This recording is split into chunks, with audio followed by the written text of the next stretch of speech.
soon as you're on high, you did that, and every time, bang, bang, bang, finish off the left too.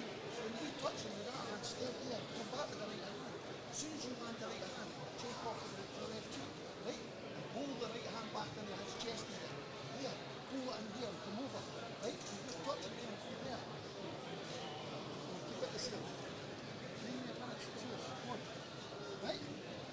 Young, stupid. Young, keep the hands up. Who's going to rush in here? Who's going to rush in here? Right?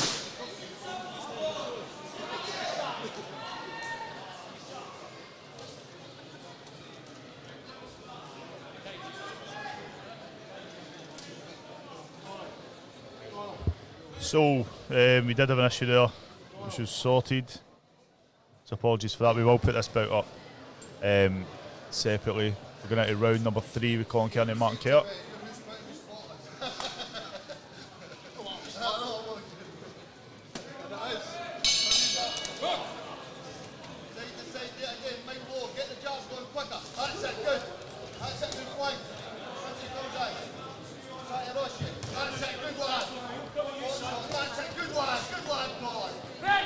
So we're in the third and final round between Colin Kearney and Martin Kerr. My apologies as we just went down, but we sorted it, back up and running.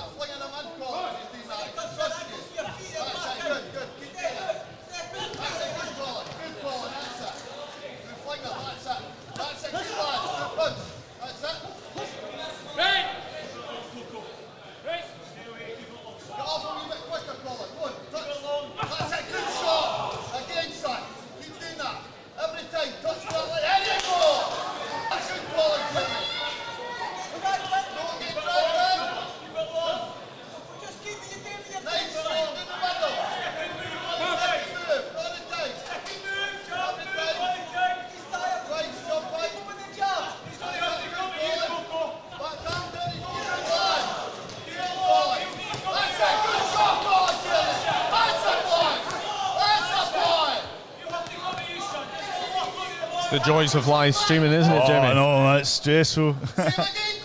You must be pretty used to this by now, all the different issues that can crop up.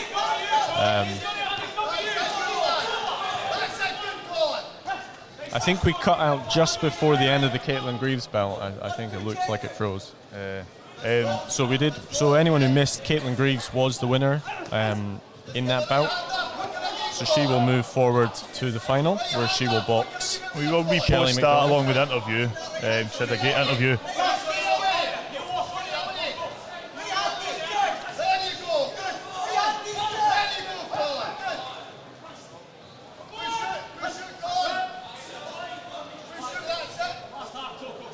This is currently the male 63.5 kilogram light welterweight semi-final. We've got Colin Kearney of Jonesy's in the red versus Martin Kerr of Renfrewshire in the blue.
So this is all the stream is back up and running on all the 3. So JTV Raw's Facebook, YouTube, and Boxing Scotland's.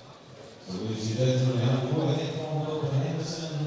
We're putting both boxes together. We go through our judges' score totals. We have a unanimous decision. The winner and through to the final in the red corner.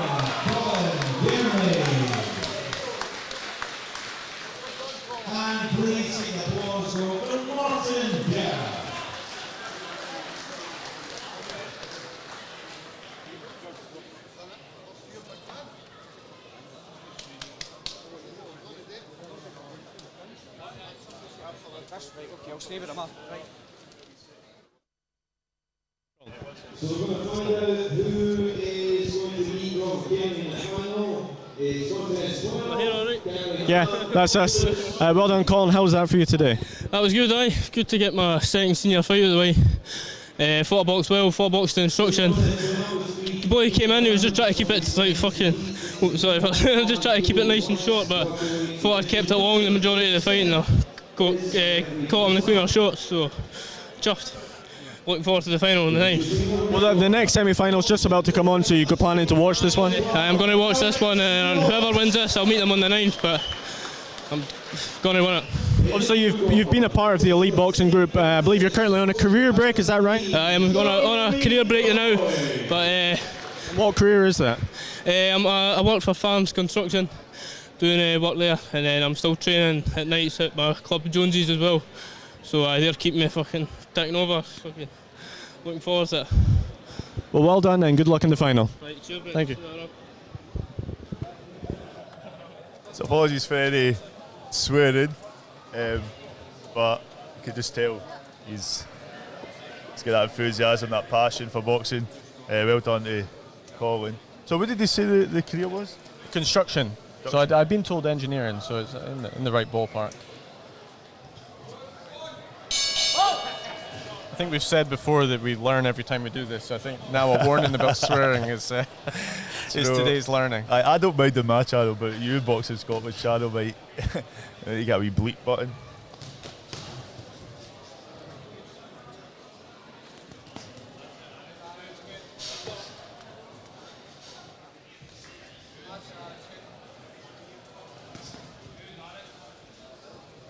This is Alex, Ross, and Charlie Doyg.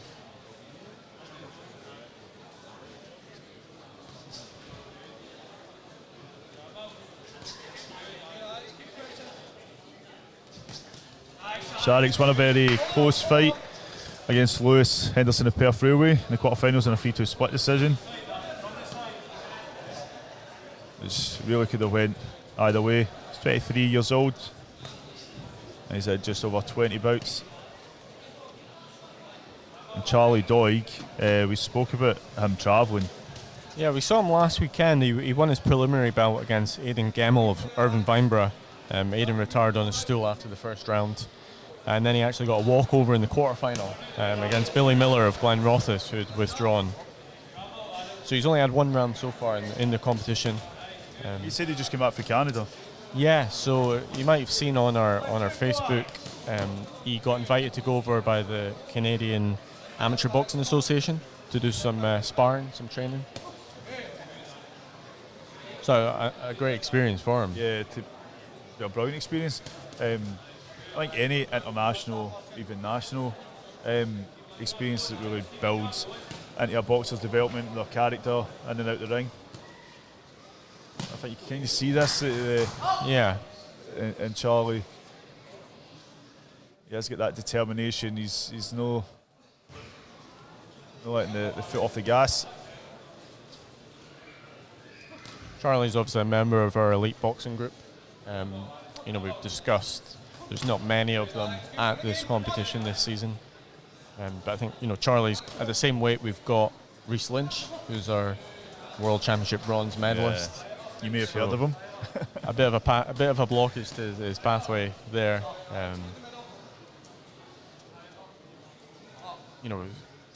This is probably our most talented weight category, I would have said, across the country, like welterweight. Charlie is 24 years old. He's been registered to box for about 9 years. In that 9 years, over 50 bouts. I think he remembers the first ones. I'm not sure. I mean, he's 24 now, so he would have been 15 or so. And he was having his first bouts. Good first round there. Alex taking a big, deep breath. Returns to his corner. So a few comments coming in. Hattie Fraser Gowans. Toxic Smith, 1872. Casasula's asking, is Alex Arthur box yet? Nope. I can see him in the corner of my eye. He's sitting with the JATVLive crowd. I think there's going to be an interval shortly.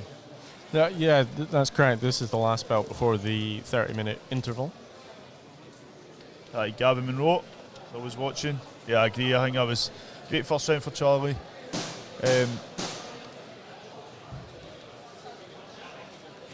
Whoever does win, they're going to have a tough bout, obviously, with Colin Yeah. Kearney already booking his place into the final.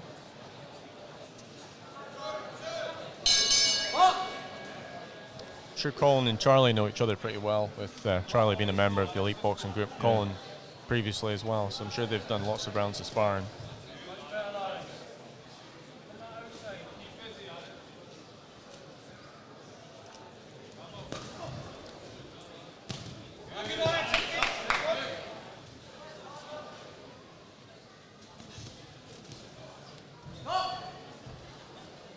So still to look forward to. Got Otto, Zilajin, Wazeem and Matthew McDonald, Lewis Kerr, and Mark Johnson, Ross McAllister, Chris Nesbit, Olivia Casasula, who I just met last week from Renfrewshire Boxing, and then Kieran Bergen, Aaron Devine, Sam Kane and Alex Arthur. A few people have been asking for that. A couple of fantastic shots there from Charlie. He really picks his punches well. Doesn't waste a lot. I mean, that's another good.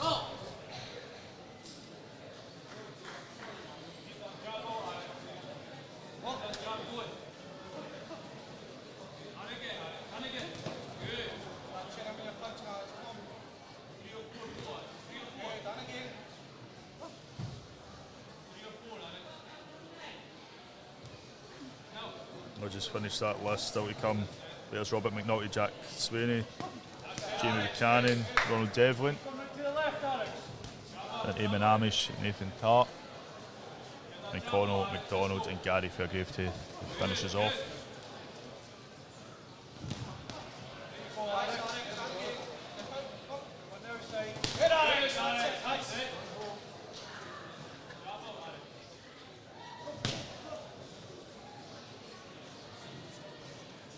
William, have you tried the soup? Well, sure. He's a bit upset. He's not getting any soup and sandwiches. I might sneak up and grab some. If you're in the area, let me know. I'll try and sneak you a tuna sandwich or something. I don't think he's here today. I was speaking to David McAllister earlier.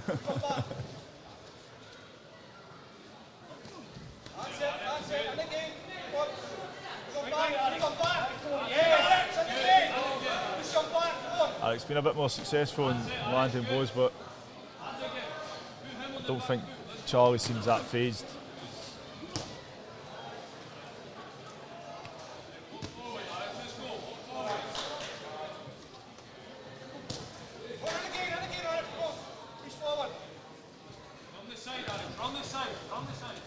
I think Alex, when you are in the ring with somebody like Charlie, you do need to sort of give it your all and sort of push forward. No, give him the opportunity to look at that big right there. Shot there. It's 4 or 5 clean, hard shots he's landed now in that second round. I think Alex is really feeling it. I said Charlie does have a lot experience. Obviously, that you can see that coming. You can see that coming through. I think he's won the first 2 rounds. I think it'd be safe to say. But all up for grabs in the third. You know, it can all turn around with one punch.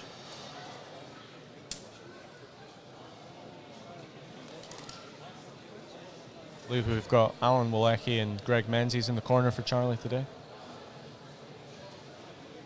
Of St. Francis Boxing Club.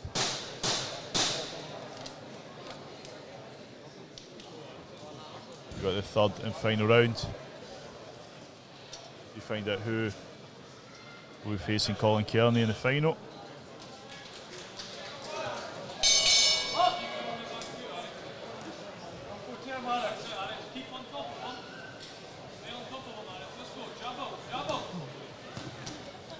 sure St Francis would love a elite champion this year. They're about to celebrate their 64th year anniversary as a club. They've got an occasion next month, I believe. Actually, in May, they've got a show, and we're going to be celebrating that.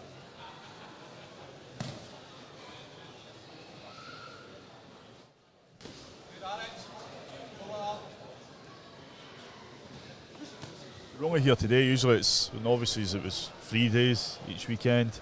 We sort of worked our way down to just the Saturday. So you get planned the rest of the weekend?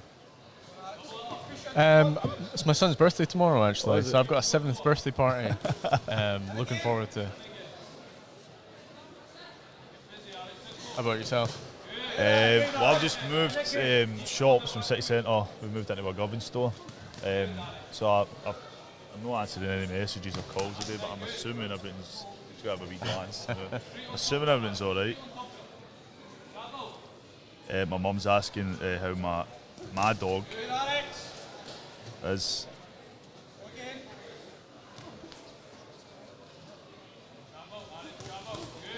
Shout out to Alex Mullen, who's watching from home. Who just reminded me earlier we were talking about Brooke Neely in our travels. She's a 2-time GB champion.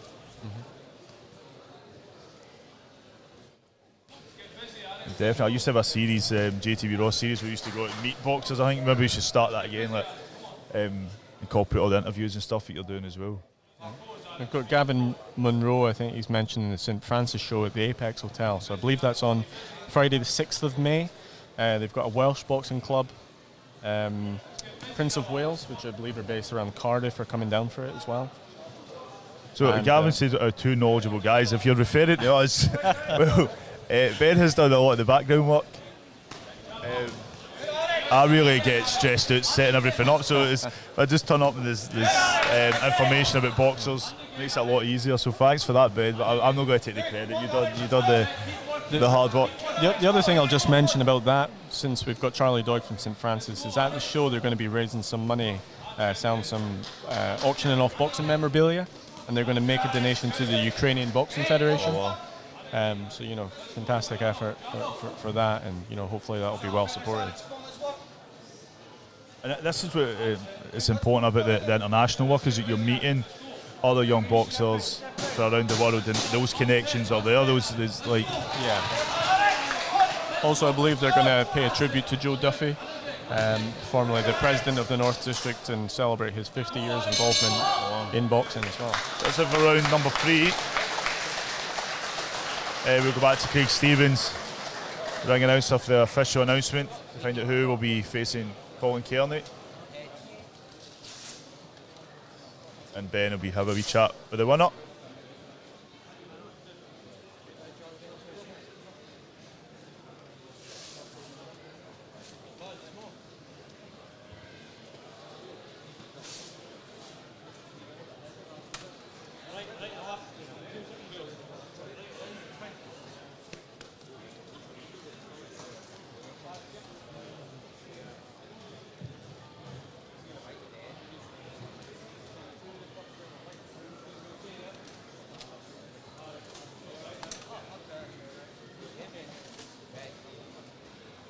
So, ladies and gentlemen, welcome to Sydney. Satisfied with what he sees. Boxers come together with a victory. We have the decision, unanimous decision, the winner through to the final in the blue corner, Charlie Doyg. And please see the applause line from Alex Ross. So just wait for Ben and Charlie, and then there will be a break.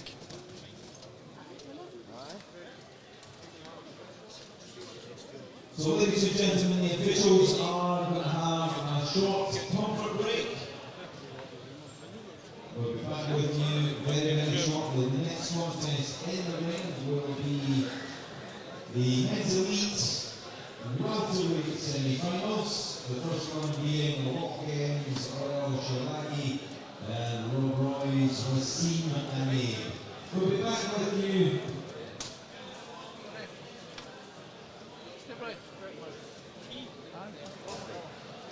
We'll be back with you in about 25 minutes, ladies and gentlemen. So, my clock says 25 minutes one. Hopefully we'll be here around about 10 to 2. So we go with, going to cut Charlie and Ben, and then we'll have a about 20-minute break. The best I can. Hi Charlie, congratulations. Fantastic performance, but it seems like you've suffered a cut at the end of that. Thank you very much, mate. I was boxing well. I took my foot off the gas in the last round. We've got a busy couple of weeks coming up. And right at the end, they were saying finish strong, so I just sat down and went for it. We head class right before the last bell. Yeah. You're meant to be going to Lithuania, aren't you, with multi-nation? On Tuesday. Spoke to the doctor there, he said it'll be fine, but it could open up again, so it's a risk you need to take. Part of the sport. Yeah. Obviously, you'd be glad to book your place into the final as well. You have Kearney. Is that somebody you know well? I've actually used to train at the Joneses. I do train at the Joneses. I've not been up there for a while with everything that's been going on. But me and Colin's a good tasty fight. We're good pals. We'll go our separate ways just now, and then after we'll be best pals again. Well, good luck in the final and congratulations for today. Thank you. So guys, we will be back after the short interval. We're going to go grab some of the sandwiches and soup that some of the coaches were complaining. Don't go anywhere. We'll be back as soon as we can.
So guys, welcome back. Boxing Scotland Youth and Elite Championships. Let me just fix my seat. And get this wee guy off the screen. So officials are just about taking their seats. What I'll do is I'll run through what we've got coming up next. So Otto, Zilajin and Wazeem is up next, and Matthew McDonald, Lewis Kerr. And then we'll have Mark Johnson and Ross McAllister, and then Chris Nesbit and Olivia Casasula. And then Keenan Bergen, Aaron Devine, Sam Kane, Alex Arthur, Robert McNulty, Jack Sweeney, Jamie Buchanan, Ronald Devlin, Eamon Amish, Nathan Tarr, Conor McDonald and Gary Fairgrave. Before I say anything else, last week Mohammed Zakaria and Alex Arthur were boxing. I honestly didn't, I don't know what just came in my head. I did say I had a migraine last week, there's a lot. I don't remember, I need to watch it back, but I just want to apologise to Mohammed if I said anything that I said he was unsportsmanlike or whatever. From where I looked, it looked like he sort of shrugged off Alex, but I didn't know what was said between them. But there's a few people who pointed out maybe I didn't hear their side of the story, and obviously we didn't get Mohammed on to hear his point. But I just want to say sorry. But during the match, I hope I made it clear that I did have a massive amount of respect for Mohammed Zakaria. He was a big guy, and I thought he done tremendous. But everything else, politics aside, both him and Alex put on a great performance. So I've promised to go, and I'll go visit Mohammed as soon as I can. But if I did say anything like made it out that he was unsportsman, like, I want to take that back. Obviously, I don't see what goes on. I can see as much as I can see, but I don't always know everything that's going on in the ring. But there's no excuses. So I'm not saying sorry for that. All right. A few people are back in the ringside. I'm here. This is a call for boxing officials. Yep, boxing officials, get back to the ring.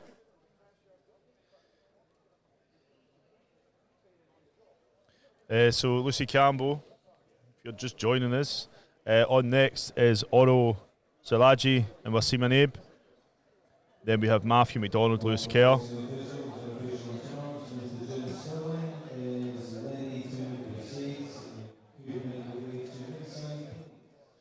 And we're just waiting for the officials to come back. I am going to disappear for a wee second once Greg and Ben join us.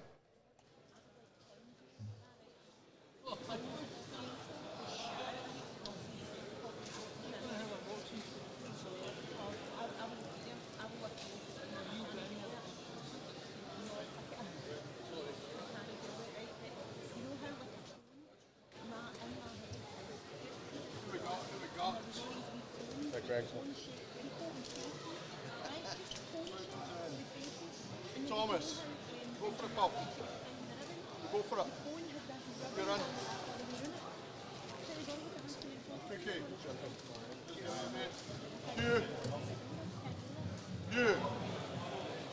Hugh.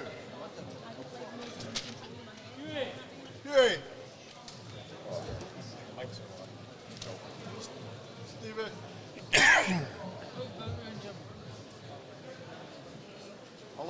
11. There's Donald.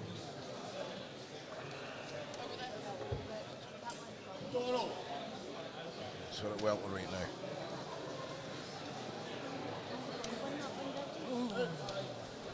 Oh, right, just show me a photo of that boy. Right, show me a photo of that. Charlie Doyg stopped last weekend. I think that's us getting ready to start. I see some boxers coming. We are now. Craig Stevens will explain. It's the male 67 kilogram welterweight semi-final. So we've got Oral Zilajin from Loch End and Wazeem Anib from Rob Roy. Men's Elite 67 kilo welterweight semi-final. Introducing first to the red corner, boxing for the Loch End Boxing Club at Edinburgh, Oral Zilajin. In the blue corner, boxing the Roy, boxing one in the city of Glasgow, Wazeem and Kane. So both boxers have already competed so far in this competition. We've got Orel from Loch End. He defeated William Kerr of Hamilton in the quarterfinals. He actually won all 3 rounds on all 5 judges' scorecards, so a pretty comprehensive win there. And then we had a Wazeem from Rob Roy. He defeated Jimmy Lang of Granite City. It was pretty close, split decision in the quarterfinals. Probably could have gone either way, but Wazeem getting the nod. Yeah, but these are 2 good boxers here. Oriole's been going for a long time. He's very busy boxer. Seen him a lot of shows. Always in the championships. We've seen him a lot as well with Rob Roy. And just before Christmas time, Oriole had a cracking bout with Mark Johnson, who we'll see later. That was top of the bill at New York Hill. That was broadcast live on JATV. And 2 of them just gave us a great 3 rounds of boxing. And I should expect a cracking bout here. Good jab from Zilajin there.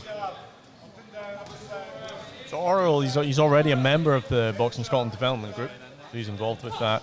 And I believe Wazeem has been going on the district performance pathway training as well, looking to secure an assessment through that means. Yeah.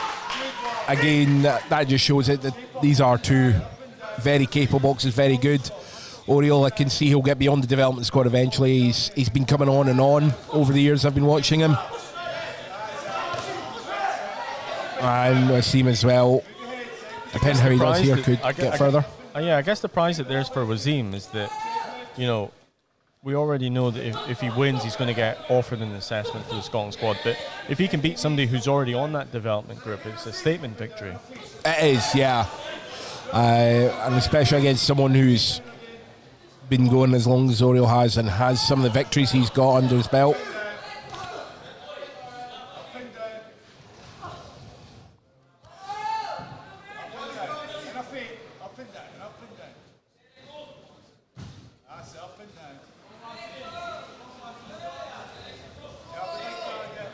So Oriole started out at the Clovenstone Club under Rab McEwen before going to Loch End.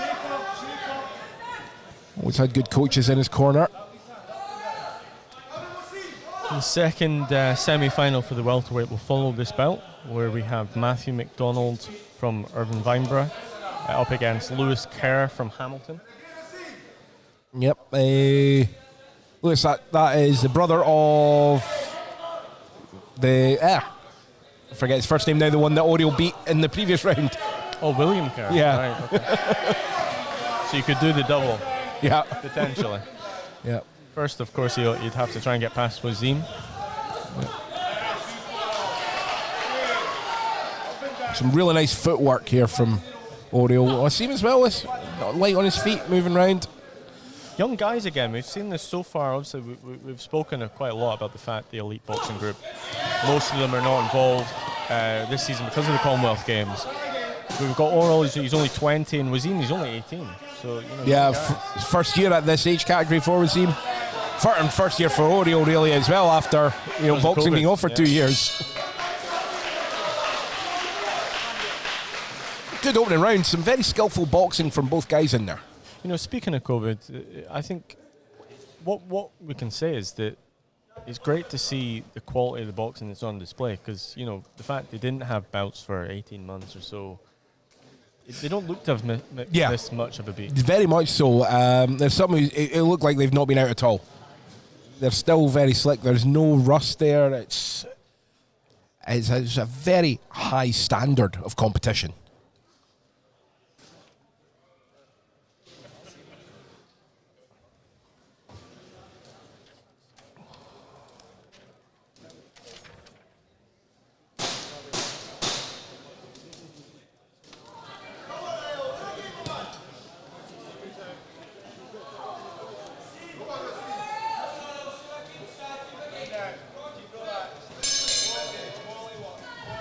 So we already have a number of finals confirmed based upon the box in the first session. So female 50 kilogram light flyweight, Megan Gordon won today, so she goes through to the final against Frances Heath of Doonhamers.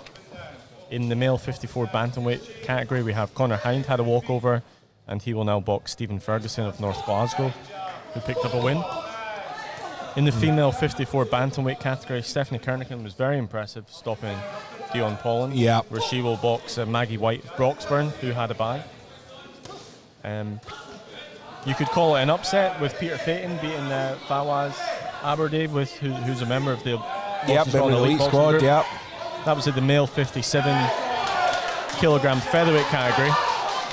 He will box Peter Oswald of Glasgow Boxing Academy after Declan Riley was stopped on a bad cut. On the cut, yeah. We saw Dylan Arbuckle, that's in the lightweight category, win, and he will box Kieran McMaster of Northwest. And then finally we got Caitlin Greaves, female lightweight. She beat Farah Jamil. Caitlin Greaves of Barhead will box Shelley McDonald of Grant City, who had a walkover. And finally, actually, the male light welterweight, Colin Kearney, Jonesy's 1 through, and he will box Charlie Doyg of St Francis Boxing Club. Obviously, those elite finals are going to take place on the 9th of April. That is going to be some night of boxing. There's some great finals there confirmed already. And as we go on through the day, I think we're going to see some more confirmed that are going to make you say, wow, I want to see that bout. No, 100%. So we still have, this is obviously the male welterweight. So we have to decide that. We've got the female welterweight actually is already decided because we have Shannon Lawson of Barhead had a walkover into the final where she will box Gardner Moore of Lochend. That's another confirmed final. Shannon Lawson, who has featured in the final before. Gardner Moore's a good boxer. That'll be a good bout. It's actually a rematch of the 2017 Elite Final where Gardner Moore won by second round stoppage. Yeah. Obviously 5 years is a long time though. So it is, yeah. You can't read anything in the result from that long ago.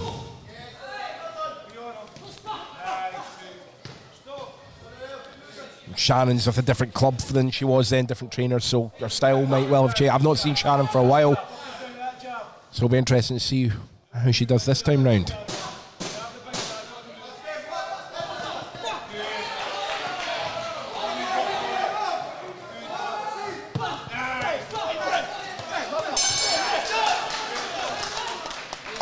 Nice little end to the round there. Both boxers looking to let their hands go. I think we're going to welcome back Jamie O'Neill now.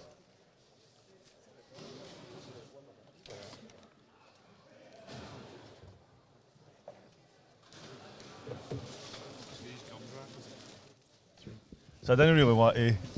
I know these both boxers well. Wazeem was on the commentary last week. And Oro, I see all the time. His mum's a big supporter of JTV. She was actually supporting for the audience earlier. Yep, I'm sure I heard her voice at some point.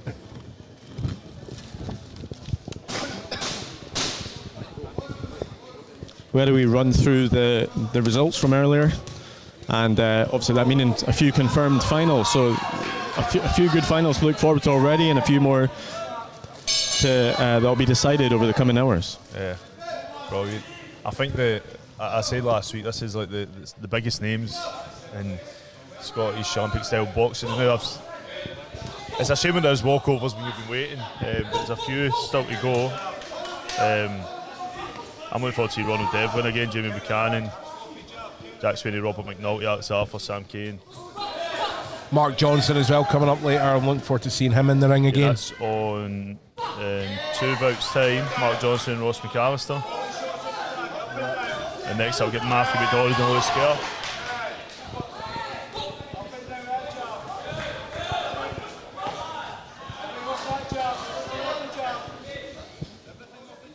These two guys at similar build, similar height. It's been a close contest. I know Wazeem puts in the hours. A few weeks ago there was a pro show. He came as a spectator, and Cash Farouk dropped him home. We were asking, what time did you get up this morning? He said 6 o'clock for my runs. I see a phone light in that audience. Oh, it's doing. It's not my job today.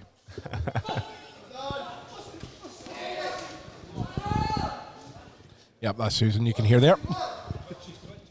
Yeah, Susan, if you're watching it back later, hello.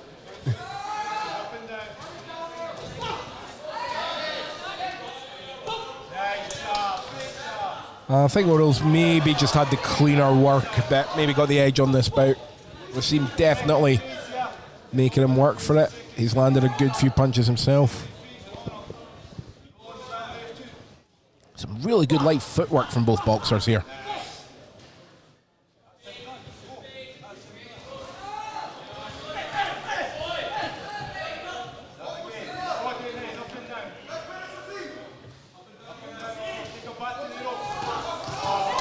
Oh, nice left hook.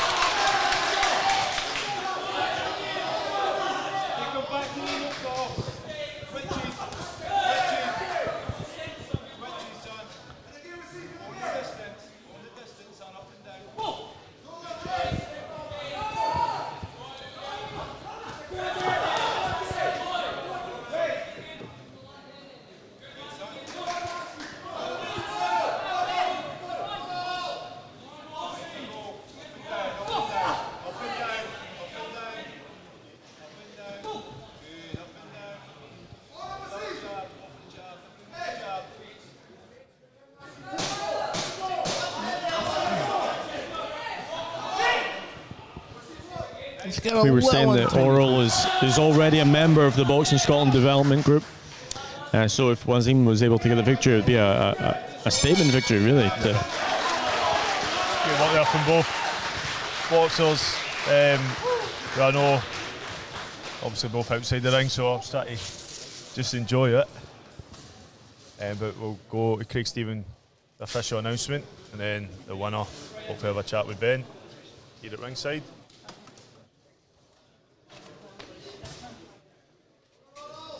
Is there anything to look out for, like to suss out the announcement before it's announced? If you can peer over Willie Arbuckle's shoulder, you can see the score on the computer. Ladies and gentlemen, we go back into the main contest number 13. Nicky has a boxing to the judges for total unanimous decision. In favour of the winner through to the final in the red corner, Zilajin. And please your appreciation for Wazeem. Well done there. I'll just wait for Otto to come over and have a chat.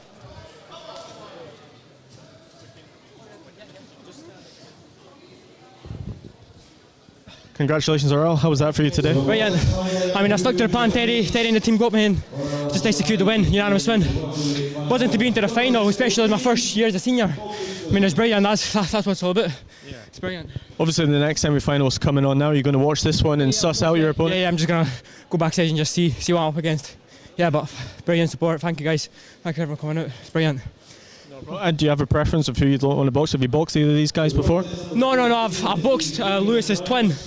But yeah, I'm not really worried about who I box in the final. Just see him again, another unanimous win. If not a stoppage, we'll see what happens. Well, congratulations and good luck for the final. Thank you. So done there. McDonald. In the blue corner, boxing for the Hamilton Boxing Club, Lewis Kerr. This is Lewis Kerr in the blue corner and Matthew McDonald in the red. Sorry, Greg, just to see the mic and that will have some feedback if you always keep them on my knee. The interesting comment at the end there from Oriole for the final. Another unanimous victory or a stoppage. He's not wanting anything close at all, is he? I don't think I've ever actually heard a boxer give a comment like that. So go round number one. And of course, as we were saying already, he's already beaten Lewis Kerr's brother, William. Yeah, twin brother. So, yeah. Sure, there'd be some extra motivation for Lewis there if he gets through to the final. Yep. Yeah. So we've got Matthew McDonald in the red corner from Irvine Vineborough. As you can see, a southpaw. He boxed on the back foot to win a unanimous decision against Matthew Clark of Glenrothes in the quarterfinal. And this is the first bout for Lewis Kerr in this championship. He received a walkover against Naveed Hayati of Glasgow Boxing Academy last weekend. We've got similar ages. Get Matthew's 22, Lewis 21.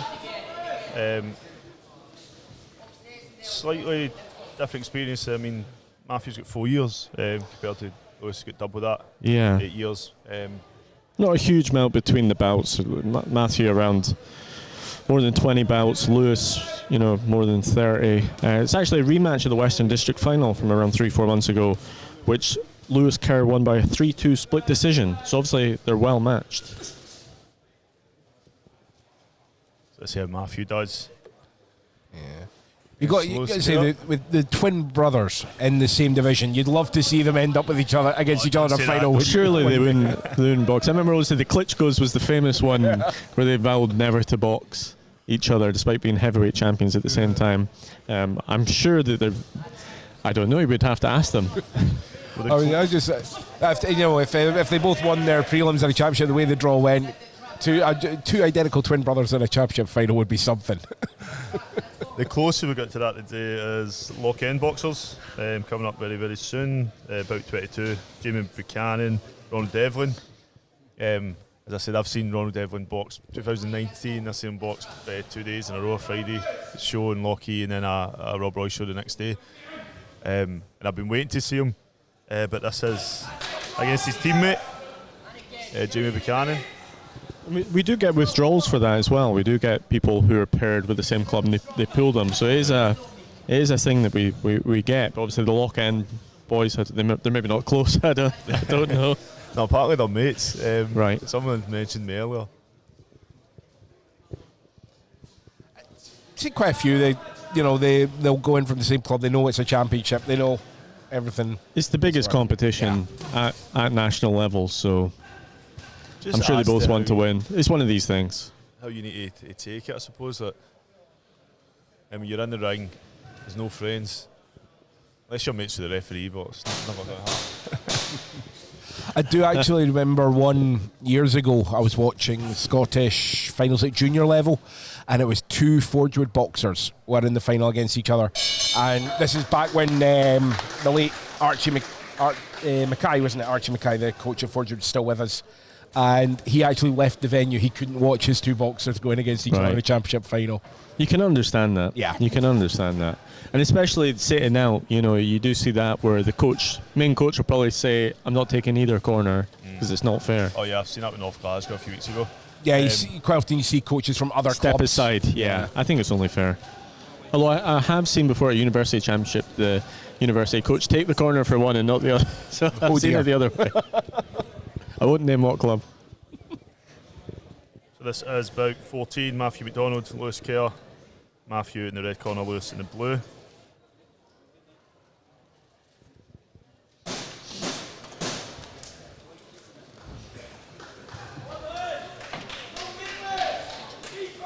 Matthew will be wanting to avenge that Western District final defeat. There's something inside me that I try not to be biased, but something inside me that likes stuff like that. Like if somebody does any upsets, but we just said they're all well matched in the box before the finals. Matthew doing well to stay clear of the jabs.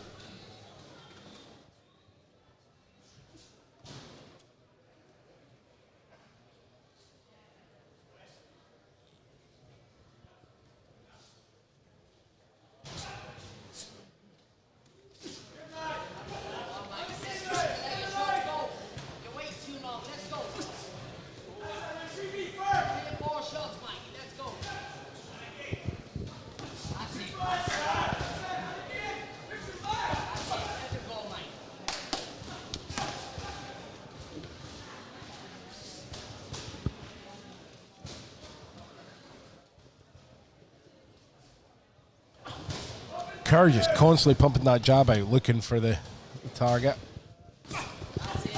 This is the second rematch from the Western District final. We obviously saw Farah Jamil and Caitlin Greaves earlier in the competition, which was a rematch. Caitlin won that again, so 2 wins for her. But kind of similar to this one, in that they were a bit tentative in that match. And it's again today that, you know, is that maybe because they just boxed 3-4 months ago? Knowing the opponent, knowing what they might come at you with, you don't want to let them in, Is there maybe an element to that? I sometimes I see that at home shows sometimes when you've got boxers that their sort of reputation precedes them and they don't want to open up, they don't want to risk it. It feels very similar to the Caitlin Greaves Farah Jamil bout. Yeah. I think for this, Lewis is tried to be busy. I think Matthew's done well to not allow those jabs to land. Yeah, he is responding. Nice left to right, left. He seems to be going more for a counter punching tactic. A great head movement, to be honest.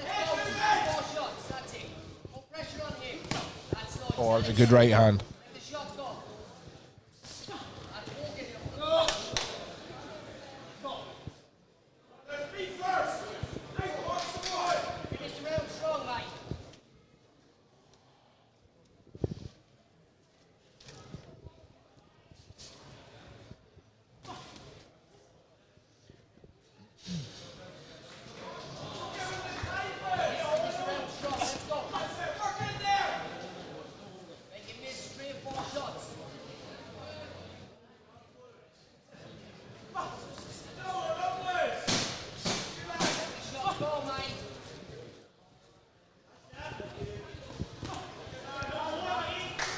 Swat there again from Matthew.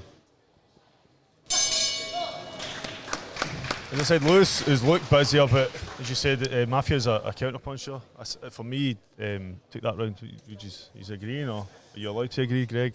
I think Matthew looked really good in that round. I think the first round was close, but I think Matthew, he won that second round. Obviously, we've got to wait and see what the judges might say about that. But the third round will be interesting. Kerr was definitely trying to throw the jab out, but he was falling short a lot, whereas McDonald was very much landing the counters. I'd say probably more scoring blows from him in the end. What would you see Lewis do next? Just like, what would you, if you were in his corner, give him advice, what advice would you give him? I think he just edged a bit forward, and I think they're being a bit careful with each other. Remembering I'm not a coach, I've never coached, and I've never trained myself, so my opinion's worth jack. But says who?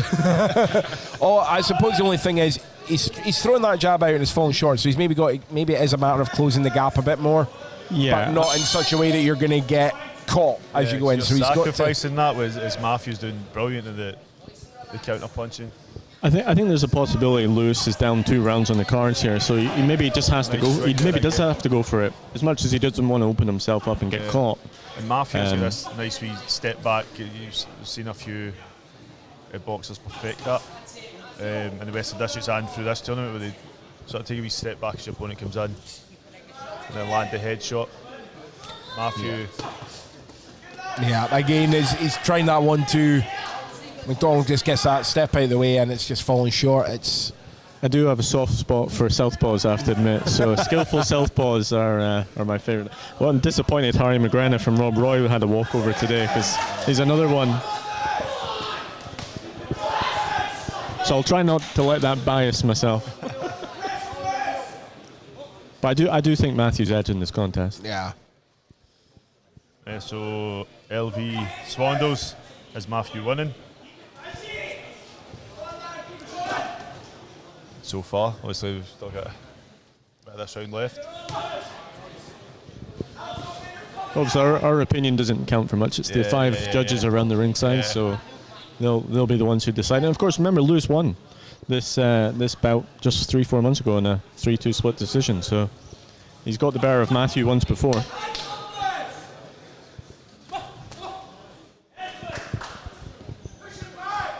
So I would have filmed that. That's another good combo from. I look at what's happening back. I'd love to compare the two and see what Matthew maybe has been focusing on. Nice right there from Matthew. A little bit of showboating going on there a few seconds ago. He's obviously very confident he's got this one in the bag.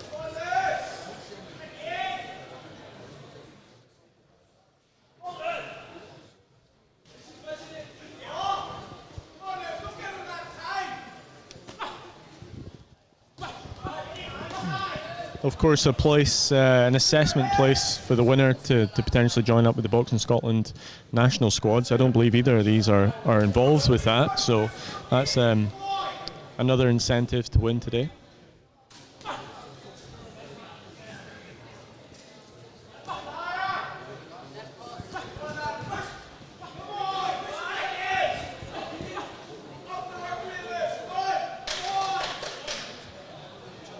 It's been an interesting match because of the history, and I do think Matthew's maybe focused on what he would need to do to win this. Obviously, if Lewis does get the result, he'll have that chance to avenge his twin brother's defeat to Oral Zilajin in the final. Yeah. That would certainly be a great storyline going into that one. You're just wanting to make a total Rocky movie out of this, aren't you? If Matthew It's wins like the this and he's script. avenged his loss in the Western District final. I think he has, but obviously we'll wait for the official announcement. We'll go to Craig Stephen for the official announcement in the ring. And then Ben will speak to the winner. Well done to both boxers. No doubt. I think maybe they'll see each other again. Into the boxing ring for this number 14 comes to an end. We have a decision, a unanimous decision, going in favour of the winner through to the final. The red corner, Matthew McDonald. And please give appreciation for Hamilton's Lewis Kerr. Contest number 15 awards to be. Congratulations, Matthew. How was that today? That was good. Felt really good. Felt the fittest I felt. So good to get in and put in a performance on. So good. Obviously, that was a repeat bout. You lost in the Western District final. So how good does it feel to avenge that defeat? Brilliant. 4th November. That was my first fight back after COVID. So now I've got the rust off. That's me in performing. So it's good. I'm looking forward to the final. Yeah, you'll box Oral Zilajin from Loch End. Do you know much about him? No, really. I know he's a good fighter. Seen a wee bit of his fights. Looks good. So it'll be a good fight. I'm looking forward to it. And obviously, the finalists today are getting offering them assessment for the national squad. Is that something that excites you? That's brilliant. That's what I'm doing this so far. You know what I mean? That's what you want here. That's what you want. So I'm looking forward to it. Well, our national head coach, Craig McAvoy, is just down there and he has a letter for you as well, inviting you to the assessment. So congratulations and good luck for the final. 71 kilo division. In front of this one, 3-star. Eva referee, Mr. George Brown, introducing the red corner. He boxes to the New York Hill boxing manager. He is Mark Johnson. In the blue corner, boxing to the Bayern and boxing to Aberdeen, Ross McAllister. So obviously we mentioned earlier, Jamie, while you were away, that Shannon Lawson got a walkover in bout 15 after Brooke Anderson from Cleland withdrew. So she's going to box Gardner Moore of Loch End in the female 66 kilogram welterweight final. We now move on to bout 16. We've got Mark Johnson of New Hill in the red versus Ross McAllister of Byron in the blue in the male 71 kilogram light middleweight final. We already know the finalist. Harry McGrenner of Rob Roy got a walkover against Fraser Edwards. Fraser won last weekend against Turpal Ali of Doonhamers, but suffered an injury. I think it was a perforated eardrum. Perforated eardrum, yep. I was just speaking to him earlier. He said his hearing's still a bit affected by it and getting water in there. So he's just, he probably wouldn't be 100% B. He can't risk taking another punch to that ear while it's still damaged. It's probably the sensible decision. Yeah. So Mark Johnson in the ring, the red corner is 19. Ross McAllister is 9 years older. The blue corner. However, Mark has had 50 bouts and Ross has had 15. Yeah, Mark's been boxing from a young age. He's a Western District champion. And so far in this competition, he beat former club mate from his time at Fordred, John Stevenson, who himself's a very good boxer. And then I believe he got a first round stoppage in the next round. He did, and he's also the current Western District light middleweight champion. Another first round stoppage, he beat Brendan Riley of Doonhamers. Yeah. Ross himself is the North District silver medalist from the North District Championships in November. He lost to Jimmy Lang of Granite City in the final. Jimmy, who's already been in this competition, I think he was a bit unlucky not to get a decision against Wazeem. It could have gone either way. Yeah. To be fair, so we've got the Western District champion versus the Northern District silver medalist. Mark. We've got Mark here, his older brother, won the middleweight title at the last Scottish Championships. He's now a professional. A good, very good boxer. Mark has really come on since I last saw him before everything stopped. Mark's a former member of the elite boxing group. He's not currently involved in the national setup, but he has been previously. I believe Ross has been going through some of the district training in the north, looking to try and gain an assessment. Obviously, if he wins today, he'll get that assessment. McAllister getting some big, heavy punches in there. Johnson taking them well.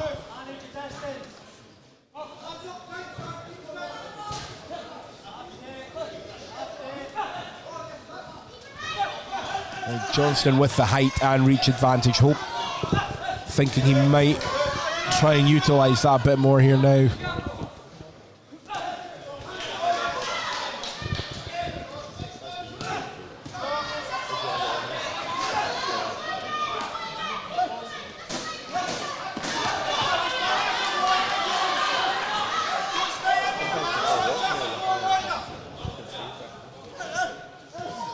Just discussing our camera angles. Late first round, I do think Ross McAllister, the blue, is using a lot more energy, whether he can sustain that frown. Going to the body a lot there, but he was getting, landing them. Mark does look a lot, Mark Johnson, the red colour, does look a lot fresher. We've got 2 more rounds to go, hopefully.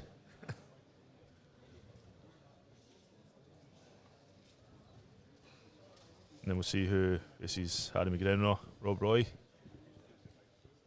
the finals in a few weeks.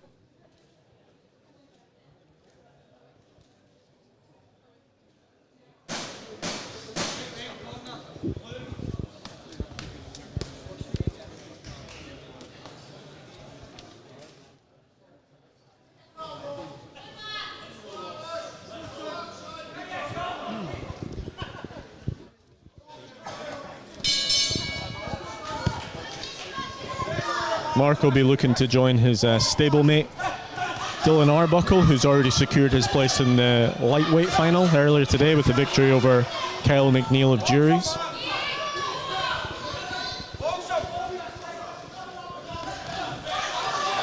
A couple of good counter lefts from Johnson to start this round. McAllister trying to come in forward with the aggression. Johnson maybe looking to keep the distance, use that reach.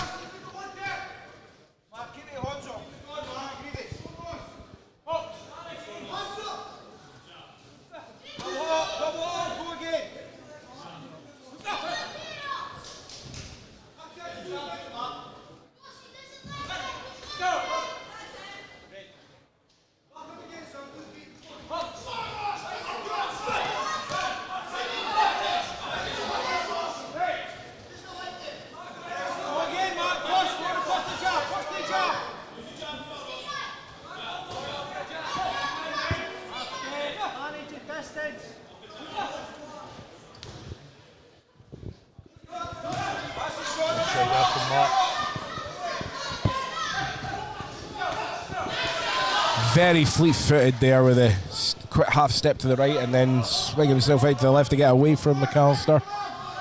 McAllister still trying to come steaming in, and he is getting through some punches when he does come in like that.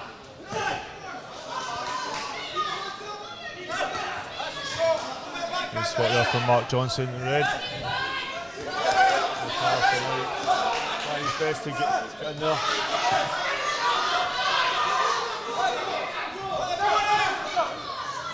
Well, that was blocked from that point into Mark Johnson. You must still feel the pain in your arm. It's left to the body there. McAllister. Nice little left hook on the inside there from McAllister as well.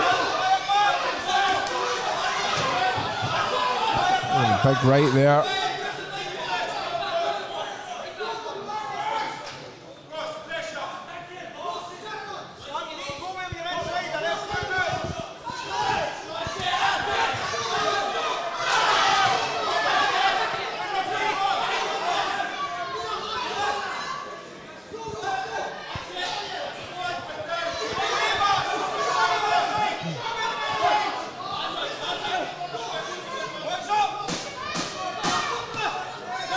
Ross McAllister definitely be more busier. You know it's a good contest when nobody wants to speak. I know, Interrupt the yeah. action. Just like I think we're all captivated by what the action going on in the ring. It has been a very intriguing bout. McAllister with that aggression. Johnson trying to use the height and reach, maybe not as successfully as he'd hoped. But he is also catching McAllister with some good counters. I think McAllister that round was a bit more successful in the body shots. I think Ross took that one. Potentially Mark took the first. But yeah, we'll wait and see. We'll wait and see. Well, that's a fair assessment. Sometimes you see these bouts that one round's so different from the other, and then you're sort of just waiting for the third round to, and it could just go either way. Well, that's it. And a judge could potentially go both for the same box. I don't think anyone could complain because they've been so close to the rounds. It's one of these where you could get vastly different scores.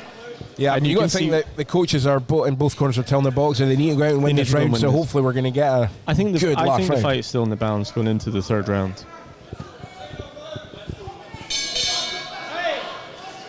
Obviously, Mark, we spoke about, has been a registered boxer for about double the time, and he's had more than double the amount of fights as well. So will that experience help him going into the third and final round?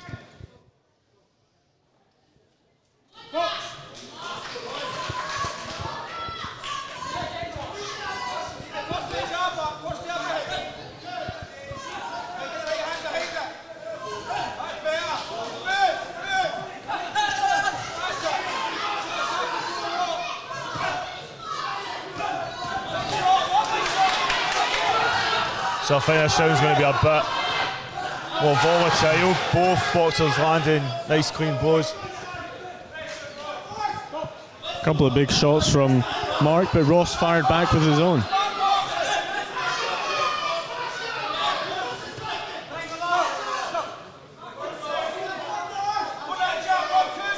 I think whoever doesn't get the decision is going to feel hard done by. Oh, I know. It's been a very closely contested.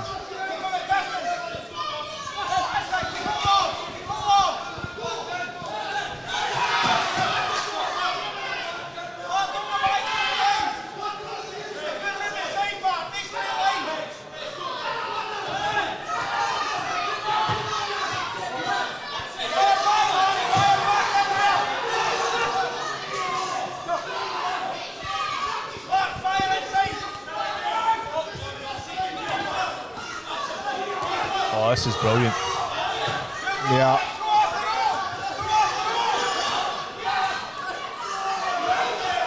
McAllister still being very much the aggressor here. Johnston trying to get punches. I was worried he was going to use up all his energy, but he's still got a lot of juice in the tank.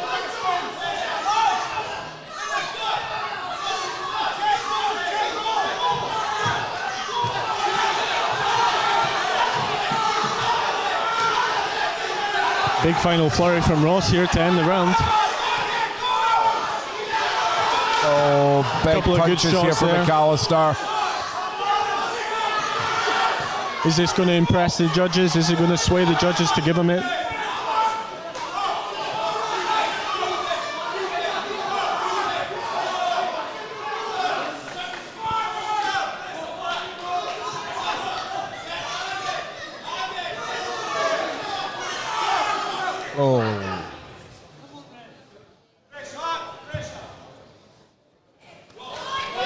Mark Johnston being given a point off there from referee George Brown. That could make all the difference in a bout as close as this, couldn't it? Yeah. Ross is finishing it strong. It's been close all the way through, but I think it's clear Ross is finishing the stronger. The big question is going to be, has he done enough in the first 2 rounds to get the decision? Oh, big left again there.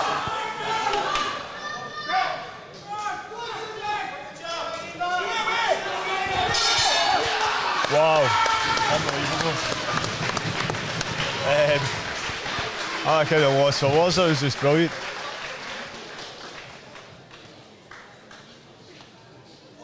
So we await Craig Stephen, the official announcement. And then Ben grab the winner, makes it through to the finals, and he will be facing Harry McGrenor from Rob Roy.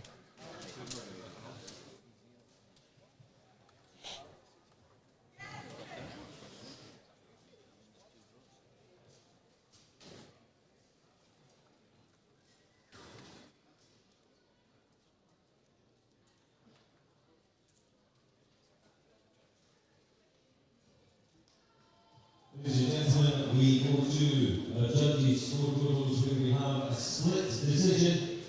Going to take the winner and through to the final in the blue corner.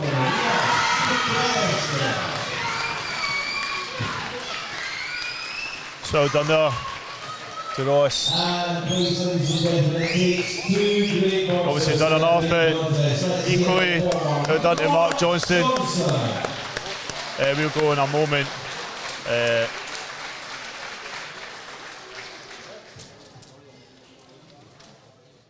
In a moment to Ben.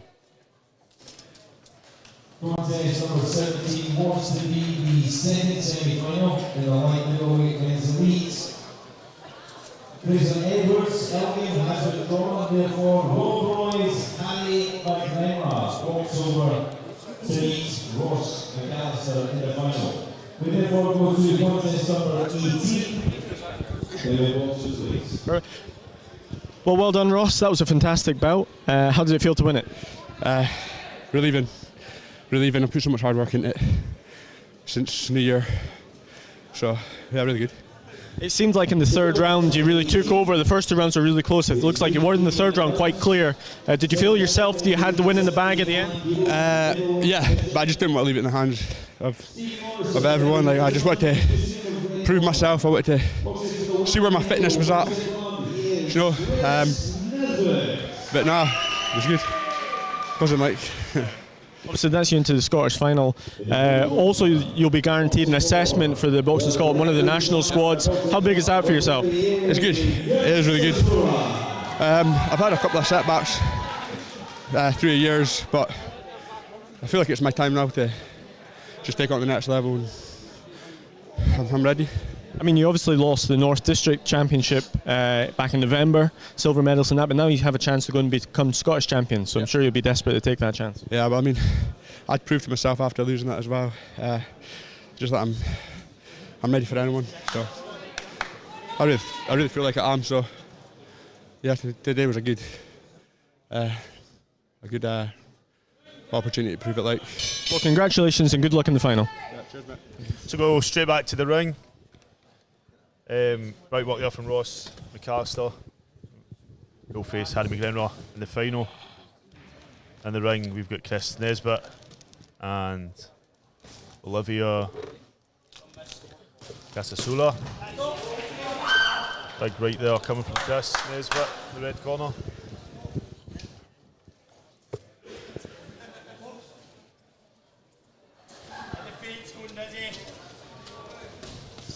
This is Chris's 2nd bout in the competition.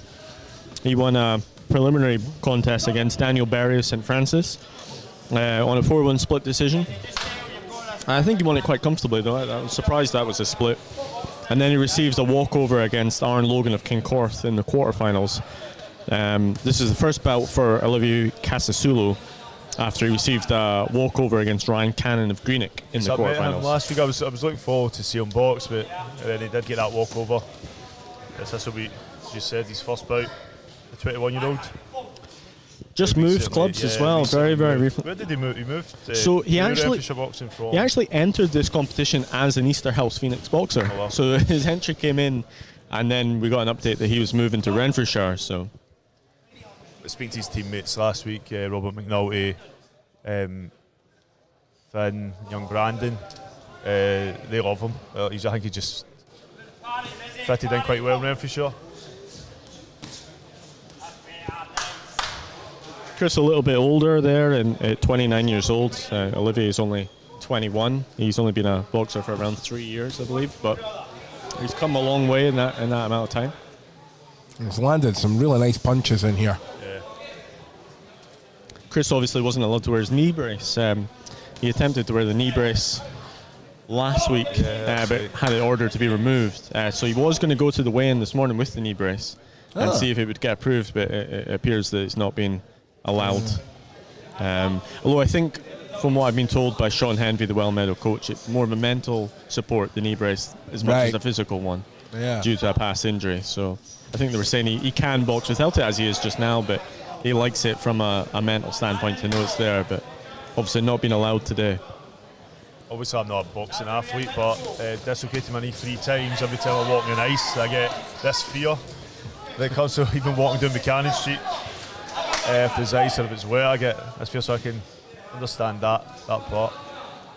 The referee actually came over and explained to me that had the knee brace been cleared by the medical team, it would have been allowed. He would have been allowed. Well, he tried to do that this morning, and it's obviously, well, I presume it's been rejected unless he's just decided to box without it. But I did speak to Sean Henvey, the head coach of Well Meadow, this morning, and did suggest they were going to try and get it approved.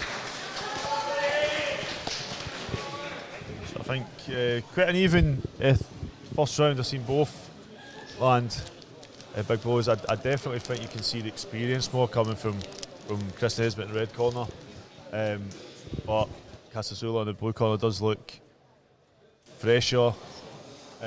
Some nice combinations from Casasula.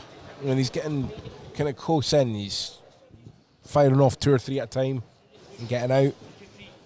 Certainly the Renfrewshire boxers he spoke to last week seemed to be suggesting he's impressing in the gym. You know, Robert McNulty was saying really well. Yeah. They love him. But it's a nice gym. I mean, most gyms you'll find good and interesting characters, but I just think in Renfrewshire, as I said, that's where JTV Ross sort of started. We met Jason McCormick, he's here today, but he's now boxing with the Royal Navy. Yeah. With Colin Belshaw and Graham in the corner, they're working well. With Craig Dixon, who's training some of the professional boxers. My mate Chuck's just recently signed with St Andrews, and he's been based in Renfrewshire boxing. Yeah. Obviously, Well Meadow, a North District club based in Blairgowrie in Perthshire. Yep, just outside Perth. Yep.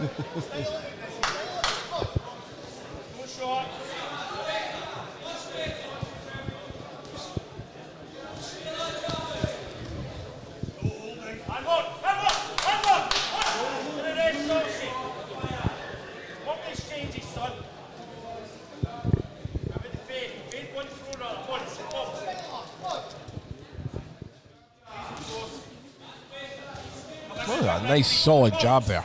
Moved his opponent back. Big body shots there. Wow, I felt that here. Great combination. He went. The referee's calling it. I don't even know where that came from.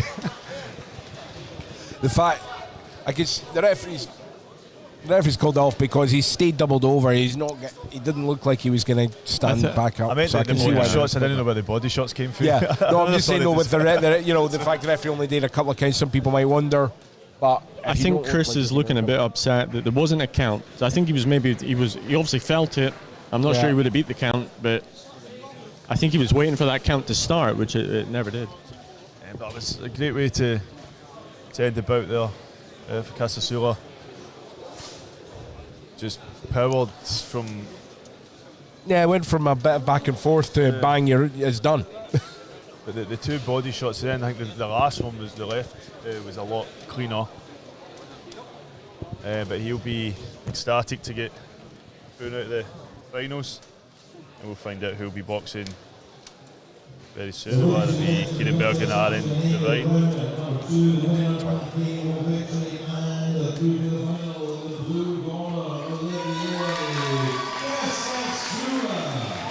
I know the team at Renfrewshire Boxing will be very happy with that. We'll get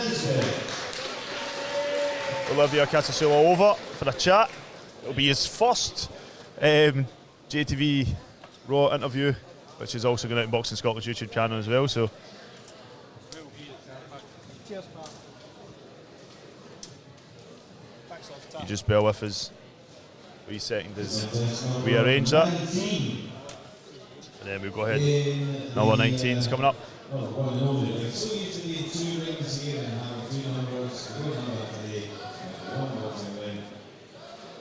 Contest number 19. Just stand up against this back. Well done, Olivia. Fantastic body shot to end the contest. How did you feel in there? Yeah, I felt very good. You know, I'm ready to get to the final now, ready to put on a performance. I'm happy that everyone comes out here and gets to watch what I've been working out of the gym for. So, yeah, thank you for having me, Boxing Scotland. Appreciate that. Is that one of your specialties, the body shot? It was a fierce one there. Yeah, of course, man. It's hard to get up from a body shot, you know. I mean, I was hitting him with a lot of right hands to the head and he was taking it, but once the body goes, you know, the head goes as well. So, yeah. Obviously, with your win today, you're going to be guaranteed an assessment to potentially get onto the Boxing Scotland squad as well. I mean, how does that feel? I mean, I've been planning to do that for God knows how long, you know what I mean? Hopefully I can get him to the Boxing Scotland squad and then go to the Commonwealth and then the Olympics. And I want to achieve greatness in Scotland. I want to be the best ever, and this is where I start, you know, this is my beginning. So. Well, National head coach Craig McAvoy has got a letter for you down there to invite you on. Just had a quick word with him then. He was pretty impressed. So congratulations. Thank you. And good luck in the final. Thank you, brilliant. Thank you, appreciate that. Brilliant work there from Olivia Casasula. We'll switch back to Craig Stephen. Mr. Donald Campbell is a referee for this one, introducing the red corner.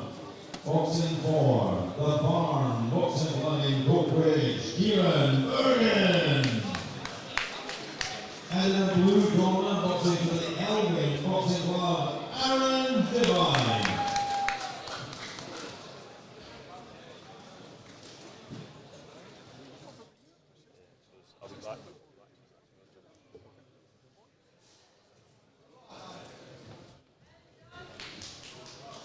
So Olivier Casasula booking his place in the final of the male 75 kilogram category with a terrific body shot to stop Chris Nesbit of Well Meadow.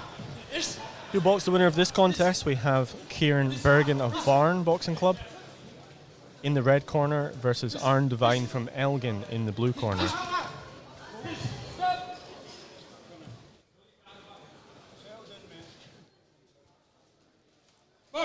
That was just a slip by the looks of it.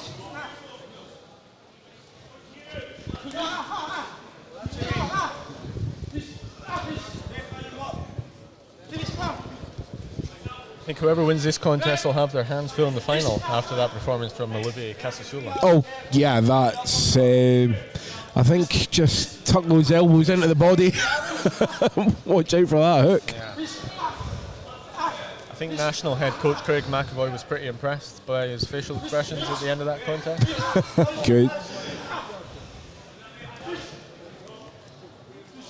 So this is Kieran Bergen's second contest in this championships. He defeated Lewis Fleming of Denbeath via second round stoppage in the quarterfinals.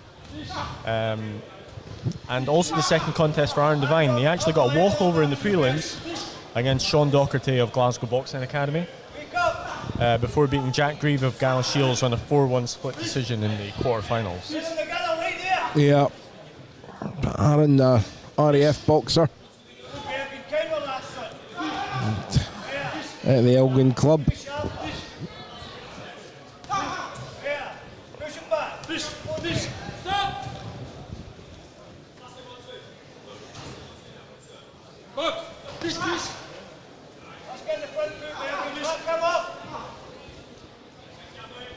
So the second Elgin boxer we've seen today, Megan Gordon, in the opening contest of the championship, booked her place in the light flyweight final by beating Kelsey Hughes of Rob Roy. Yeah, it's been a successful-ish year so far for Elgin. They would have had Fraser Edwards on if he hadn't perforated that eardrum last week in his win. course, that's Megan's boyfriend.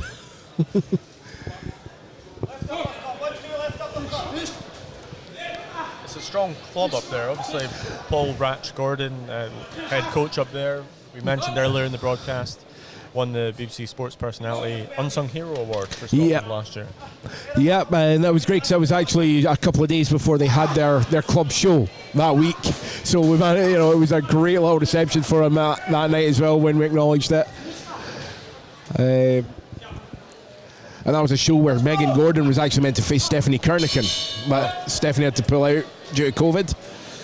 So that was a shame. That would have been an amazing bout. But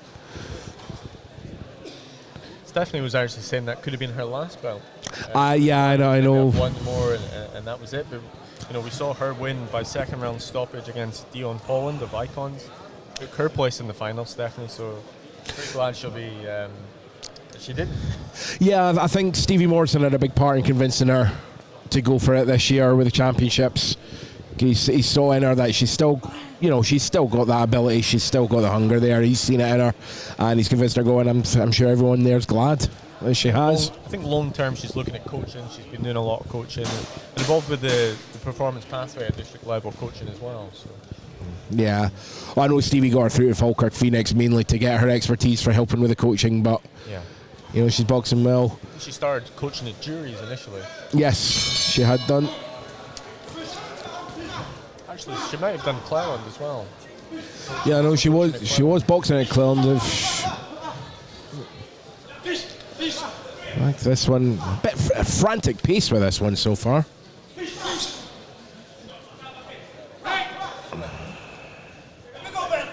Still have 5 more contests after this one. Yep, nice. Next up we have Sam Kane of Cleland versus Alex Arthur of AAA.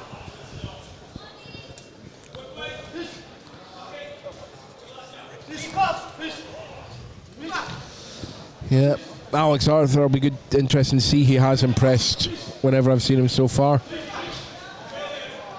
Very different style to his father, but very skilled. For one. Yeah. And he's much bigger than his dad as well. Yeah, that too. Oh, nasty little hooks in there. Oh, that's a gum shield out.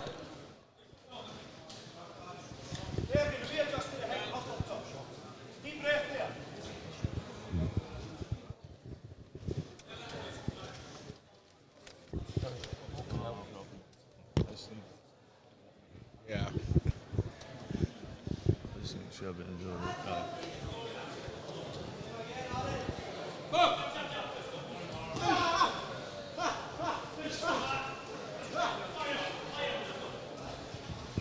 It's a very frantic pace, and it's making it hard to tell what's actually landing or who's really got the upper hand here. It's a close one. It is a close one. It's hard to split them.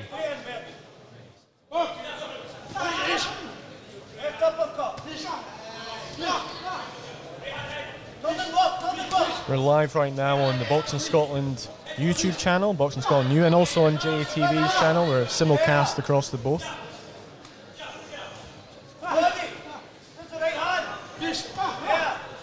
All building up to our elite finals on the 9th of April. Yep, going to be a big night of boxing, that one.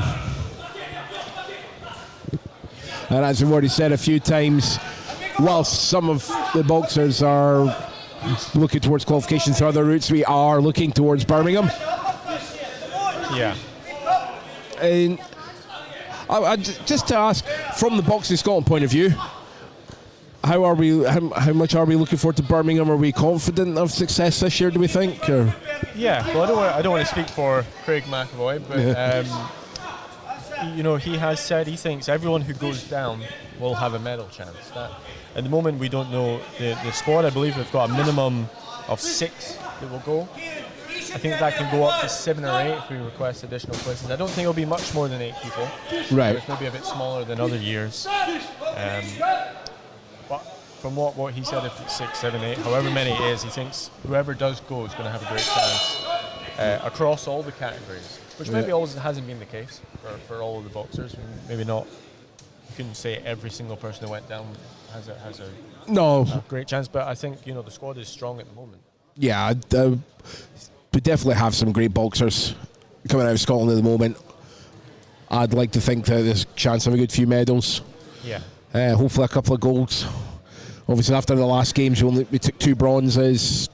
Bit of a come down from Glasgow with the 2 golds, 2 bronze, so hopefully an improvement this year. Oh, hopefully. Not to say anything against the team that went 4 years ago, but there's nothing beats seeing someone get that gold medal, and that's it. I think we've got the guys who are capable of it. It's not a home game, but it's as close as a home game as you can get down in Birmingham in England. Not quite going to have the support like they had in the Hydro in 2014. True. But I'm sure there'll be a lot of Scots travelling down to support. I'd think so.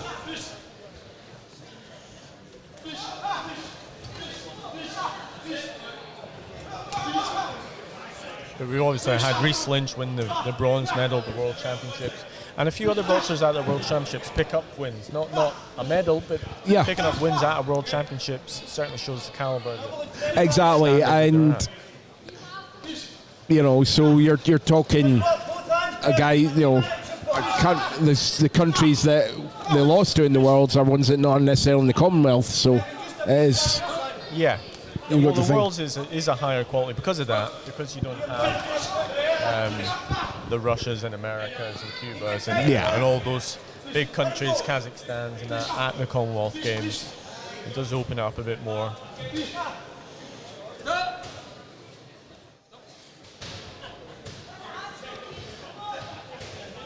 But obviously you have England, we don't go as GB, so they're obviously the big guns. And that'll be difficult to overcome. That is very true, but no English boxers medalled at the Worlds this year. Reece was the only, from all the GB nations, Reece was the only one to get a medal. Fantastic achievement. Another one I remember seeing as a schoolboy and a junior in his early days, seeing him do this now. This has just turned into a scrap. Well, there's a 92-year record for whoever does go down to Birmingham for them to uphold, which is boxing is the only sport in Scotland that has won a medal at every single Commonwealth Games. Wow. For 92 years. So as long as we pick up a medal of any colour, we'll keep that record going, which I'm sure we'll have at least one. Yeah. And I'm sure certain promoters and managers will be standing there with a contract ready for whoever brings it out. Steal away to the pro ranks. Oh, what a jab there in the resumption. I think that, with this championship and the fact that a lot of them aren't here, it is an opportunity for almost that next generation. Maybe there will be turnover after the Commonwealth Games. Hopefully not, but if there is, maybe a chance for people today to show that they're ready to step in and be that next. We saw Olivier Casasula in the last one. He certainly has big hopes from what he said in his interview. Maybe spaces open up and people like that have a chance to step in. Definitely, yeah. But I mean, there's a lot of guys in this, as you say, they're young, and if they don't make it to Birmingham, they'll be probably at their peak in 4 years' time for the next Commonwealths. Or if they even really find their way in within the next 2 years on the international circuit, who knows, we might have someone qualify for the Olympics again.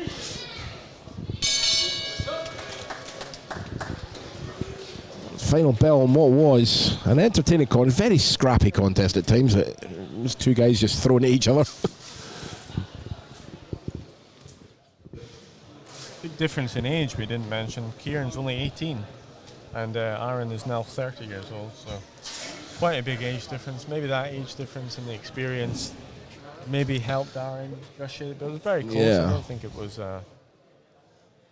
clear either way, but if Kieran does come up second best, you can take a lot from that. He's only 18, first year as a senior.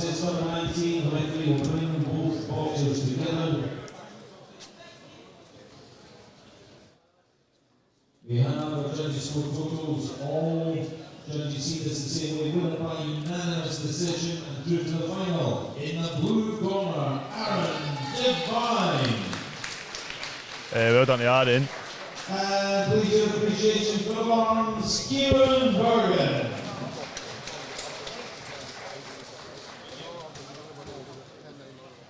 Let's just wait for Ben to grab a wee chat.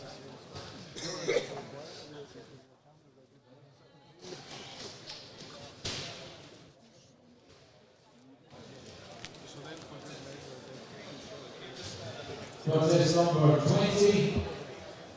And we have Walters Police. You got Aaron Devine. Well, congratulations, Aaron. How did you feel in there today? Felt good, like I felt I've got a few more gears to go, like in a couple of weeks. So looking forward to getting it done again. Well, that's you booked into the finals where you'll face Olivier Casasula. Do you know much about him? No, not really, to be honest. But I'll just do my thing, and hopefully that's enough. Like, so you've been you've been part of the district training in the north. Obviously, with your victory today, you're going to be guaranteed an assessment for the Boxing Scotland national squad. How big is that for you? That's massive. I've had a couple of assessments and just fell a bit short a couple of times now. So I want to hopefully win this and then maybe get a Scotland vest, like, if we're lucky. That's the plan. Well, a big final in a couple of weeks. Congratulations and good luck for that. Thank you very much. Cheers. So guys, now in the ring, Sam Kane in the red corner, that's Arthur in the blue. Referee here's Jim Smith, who once threatened to knock out my dad. But he's been a big supporter of JATV, we're known there, and also my shops, to be honest. Jim's a great ref, good guy.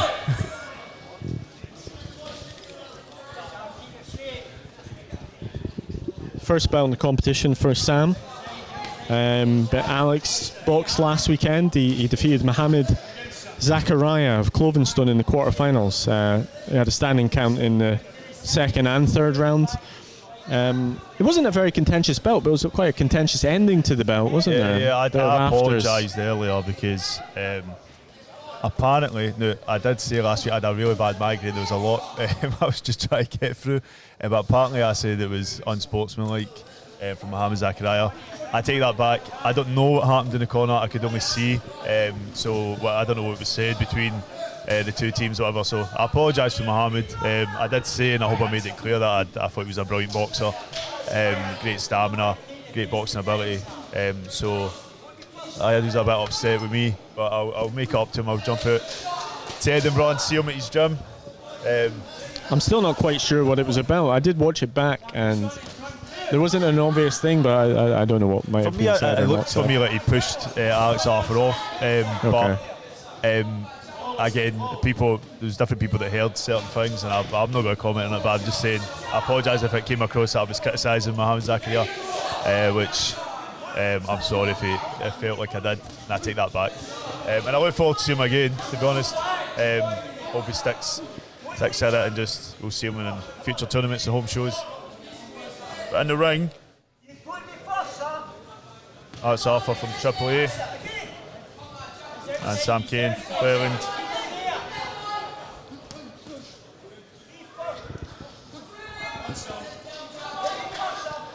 Alex, obviously the son, as we spoke about in the last bout, of former world champion Alex Arthur. Yeah, his namesake. Alex in his corner, and also in the corner is a former Commonwealth Games teammate of Alex Arthur, Colin McNeil. I'm looking for the corner. I can hardly see it. Oh, it's another. It's blocked. I'm blocked for that corner. This you? No. So I thought I was stealing Greg's water there.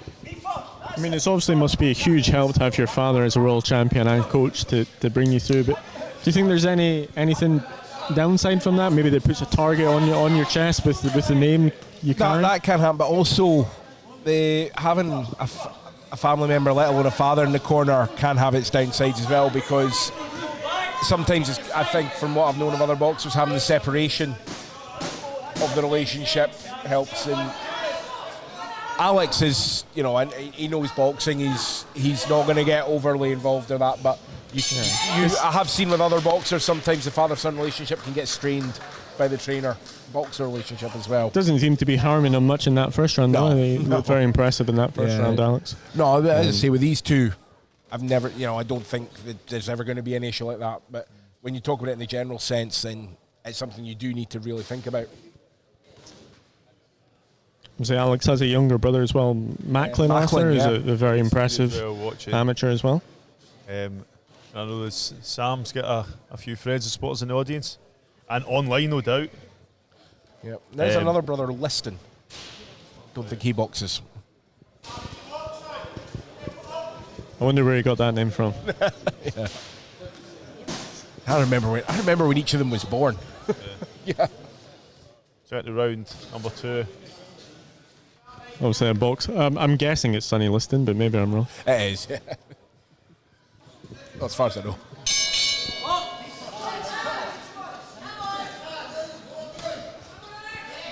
Like straight lefts there from Alex. Sam.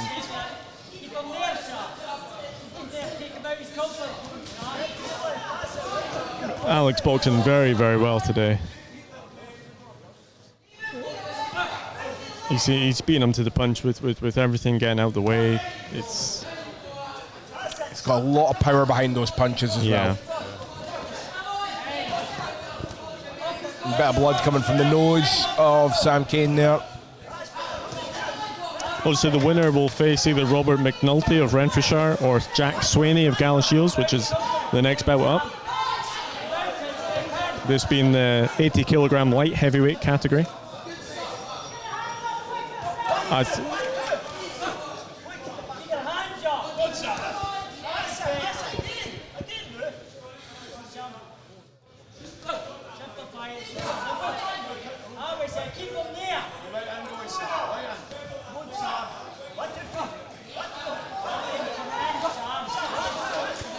Straight right, sitting a left to the body, coming from Alex. Oh, nice uppercut in there as well. Oh.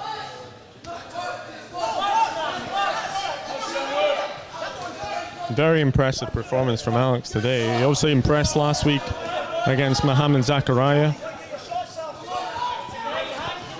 I think it's fair to say he's won the first 2 rounds quite clearly. Obviously, not quite at the end of the second round yet. Don't take anything away from Sam. Sometimes you've got to get an opponent that's tough, it's well disciplined in the ring, but Sam is pushing forward and he's taking a lot of maybe headshots and still, although there's blood to his face, he does look a bit tired, he's still trying his best to get in there.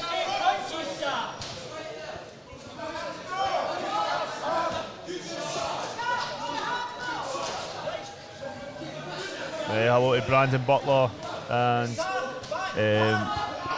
maybe Casasula is watching online. DM, who says awful commentating, talking about the fights, not personal life. By all means, come and join us. We won't charge you for a ticket. Or you can set up your own stream if you think you can do better. Nah, I take that back. Thanks for the comment, we'll take it on board.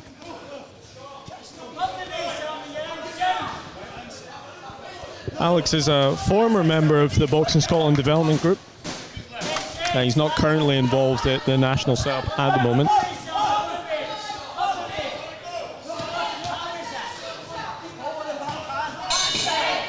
That's it for round number 2.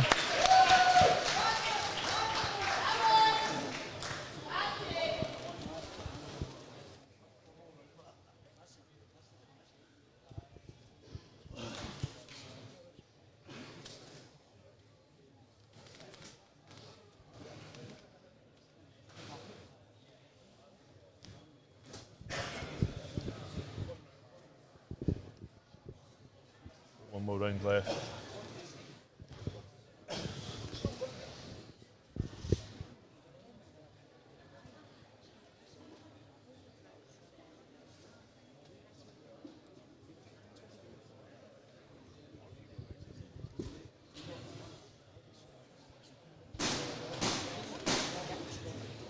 Go for third and final round with Sam Kane, the red corner, Alex Arthur in the blue.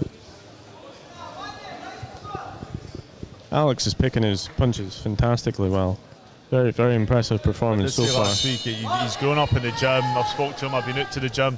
I know sometimes that there's because of who his dad is, there's a sort of an assumption that he's going to be one way or the other. He was doing a lot. He was telling me he was wanting to go into coaching eventually. Oh, Great left that hand. was Big shot big there. left, yeah.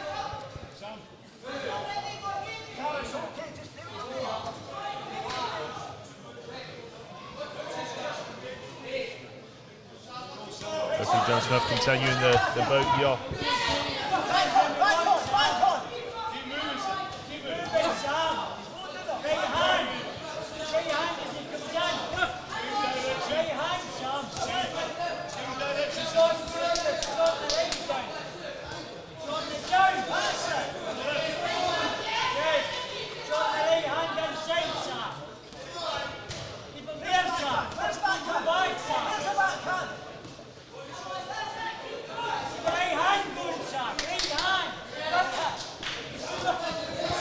Left Oh, hook, another yeah. big left, yeah. Another. Maybe another. That's over. Referee's calling it. Great work there from Alex. Also impressive that he didn't, when he did hurt him, he didn't rush in. He stayed composed. He still picked his shots. You know, it was an impressive finish from Alex as well. A lot of boxers after the first standing count might want to rush in and smother their work, but There's Alex kept the line range. between the confidence and cockiness that he has. But do you know what? When you go in the ring, you perform like that. yeah, you're allowed to be confident after a performance like that.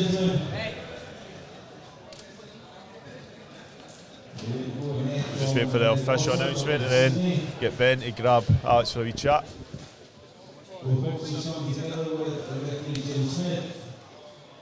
Now, ladies and gentlemen, I have said before, first duty of the referees for the safety of the boxers, and for that reason, Mr. Smith stops this contest in round number 3, declaring the winner and through to the final in the blue corner, Alex Arthur Jr. And please keep the applause going for Sam Kane.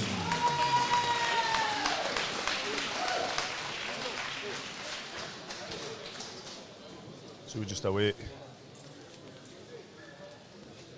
Alex to make his way over to our interview space.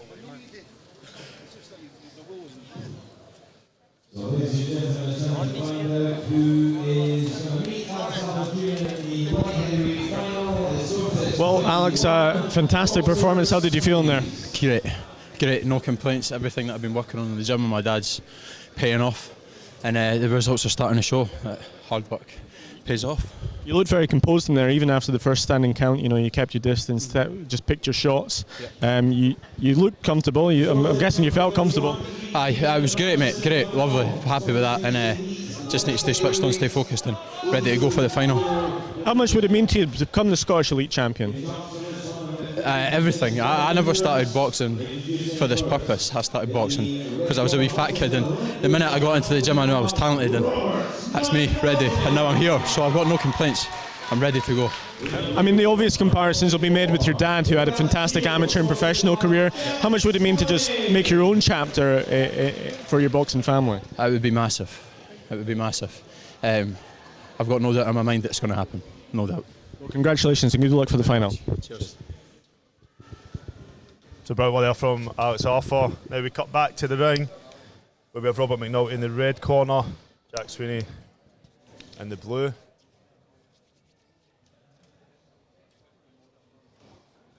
Both confident young lads in the ring.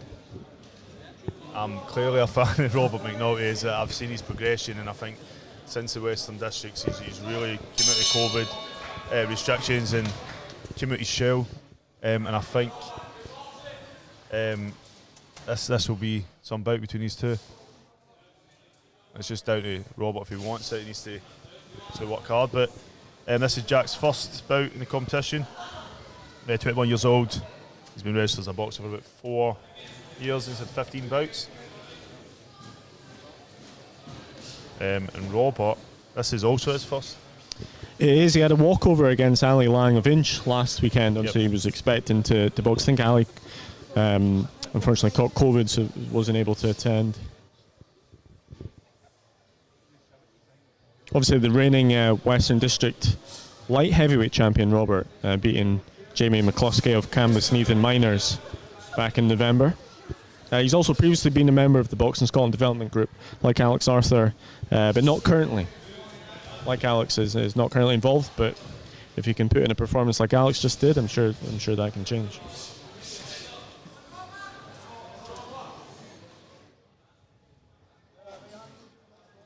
I think it's safe to say whoever does win, they've got their hands full in the final after that performance from Alex Arthur. Nice spot there from Robert. He's using, as I would expect, jab. Young guys again though. Robert only 19, Jack only 21.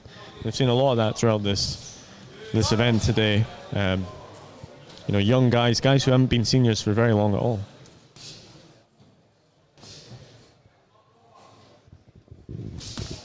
Nice spot there from Robert. Nice footwork as well to go with these headshots. Kind of compared to the previous bout or two, it's a bit of a slower, more methodical pace to this one. And I have seen in the past Robert get involved.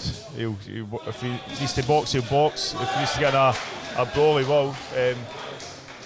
But Jack doing great there as he gets Robert against the ropes.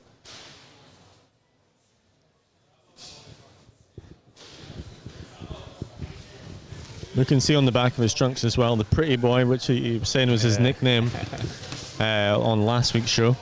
I think they passed that down from generation to generation in Renfrewshire boxing. I don't know. But the line between cockiness and confidence. I remember in 2019 I asked Robert who's the most cocky in the Renfrewshire boxing. He said me. That's a cocky answer.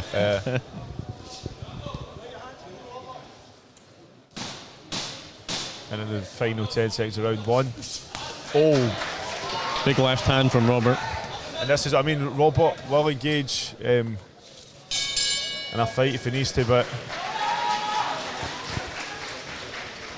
he's definitely calmed down in the last few years, taking his boxing more seriously. But Jack, some nice shots there coming from Jack as well.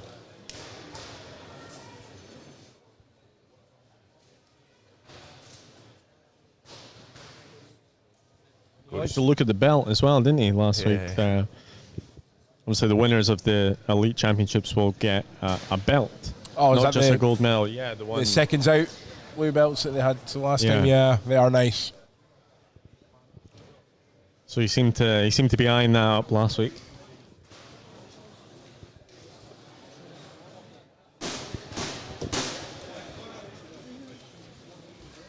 We're just going to round number 2.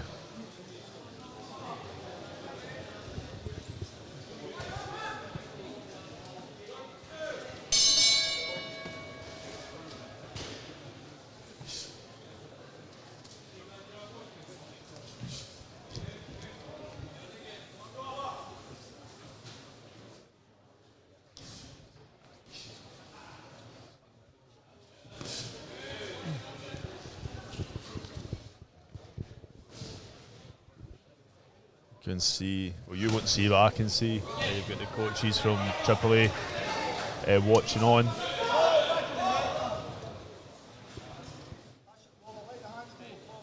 The winner of this obviously got to fight box Alex Arthur in the finals.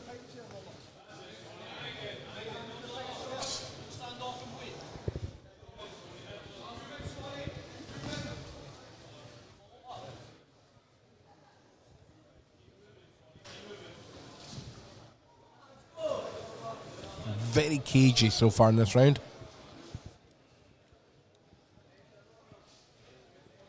I said in the Western Districts, both in the semi and the finals, you've seen Robert would lure his opponent in almost. Yeah, he's maybe trying to do that, but Sweeney's just not quite going for that. He's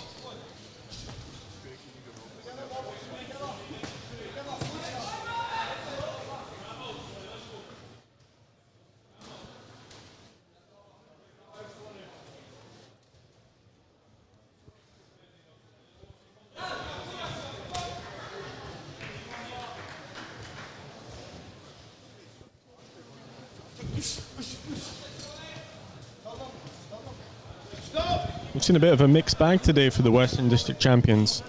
We saw Caitlin Greaves, who's the Western District champion, win and get through to the final. Yep. And we also saw Dylan Arbuckle as well, Western District champion, win and get through to the final. But there was a couple of defeats. We saw Lewis Kerr, didn't we? Yeah, losing to the guy he beat in the Western final.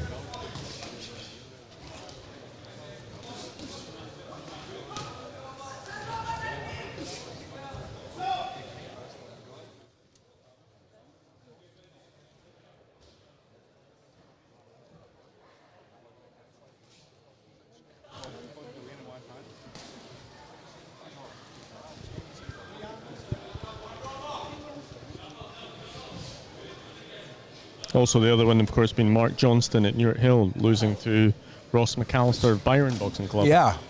So far we've had 4 Western District champions, 2 wins and 2 defeats, so kind of a mixed bag. Yeah.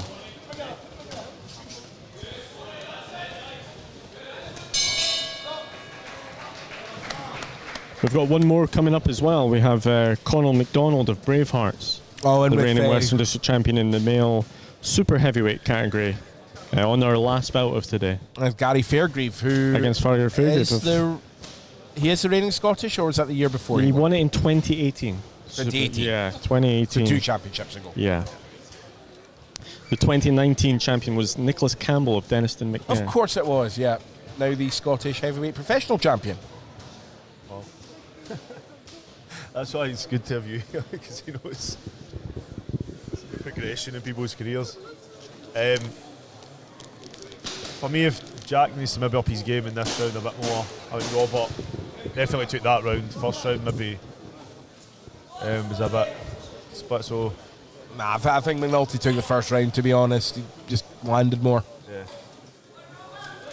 So Sweeney's just struggling to find an answer for this and find a way in to land the punches. I'm just trying not to seem over biased, obviously. I'm a big fan of Robert McNulty's. And I think it would be great to see him and Alex, big left rights there, body shots. McNulty's starting this round at a higher pace than the last couple. Yeah. Which he'd done also in the Western District, both in the semis. In the third round, he just sort of sweat for it. Seems to be very much a case that he likes to start well and then finish strong. How much confidence do you think winning the Western Districts or the North or the East Districts gives you coming into the Scottish Championships? I'll be honest, I think because of COVID and people coming back, it was like more for people to prove. It was like, especially like somebody like Robert.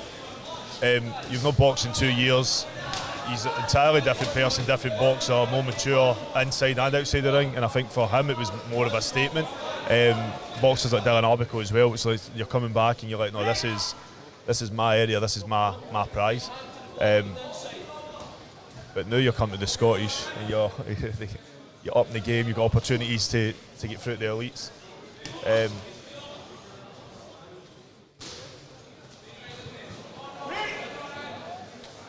Of course, talked a lot about the Commonwealth Games selection and everything, but following on from the Scottish Championships, we will have GBs coming up as well, will we?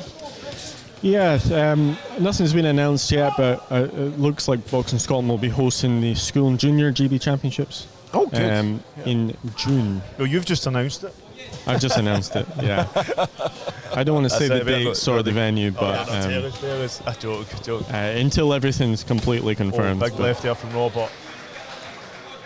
Jack is very tough to be... So again, in terms for the elite championships for GBs, when that is all sorted, will that be a case of the assessments as well, or will our Scottish champions just be qualifying for that? I think this year, because a lot of the elites aren't involved, it would be a question for Craig McAvoy, but I'd imagine because this isn't a normal season with the Commonwealth Games this summer and a lot of the top boxers not here.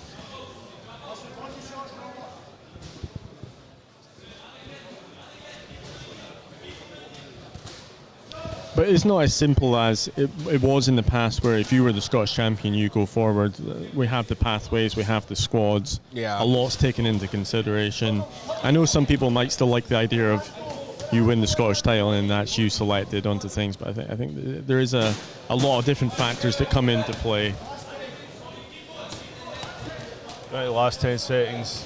Obviously, whoever wins today in this belt, they're going to get offered an assessment to get onto that squad. So yeah, great bout there.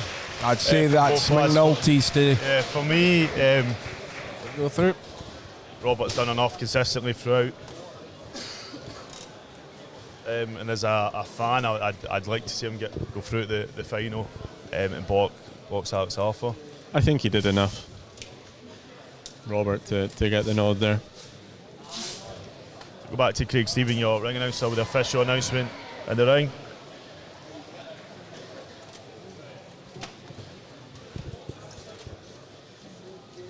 Then we'll have the winner over with Ben for a chat. So ladies and gentlemen, back into weight contest number 21, weight and a half. Unanimous decision winner through to the final in our...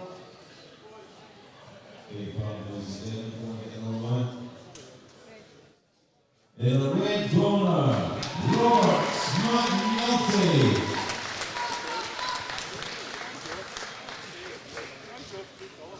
It's a great performance there from Robert. We're now going to box Alex Arthur Jr. in the final in a few weeks. And we'll get Ben just to grab Robert for an interview. Well, congratulations, Robert. How did you feel in there today? Feeling nice and fit, ready for the finals now. So you're going to have Alex Arthur. Is that somebody you've boxed before? I sparred with him a couple of years ago, but it was not. It was technical sparring, so it was nothing major. But it'll be a good fight. You were saying on the stream last weekend how desperate you were to win that big blue belt. You're one step closer now. How much would it mean, though, to become Scottish Open champion? It'd mean the world. Just to win my first senior belt. Be brilliant. Good at it. Well, congratulations and good luck for the final. So ladies and gentlemen, we move on to the cruiserweights, number 22. Boxers, please.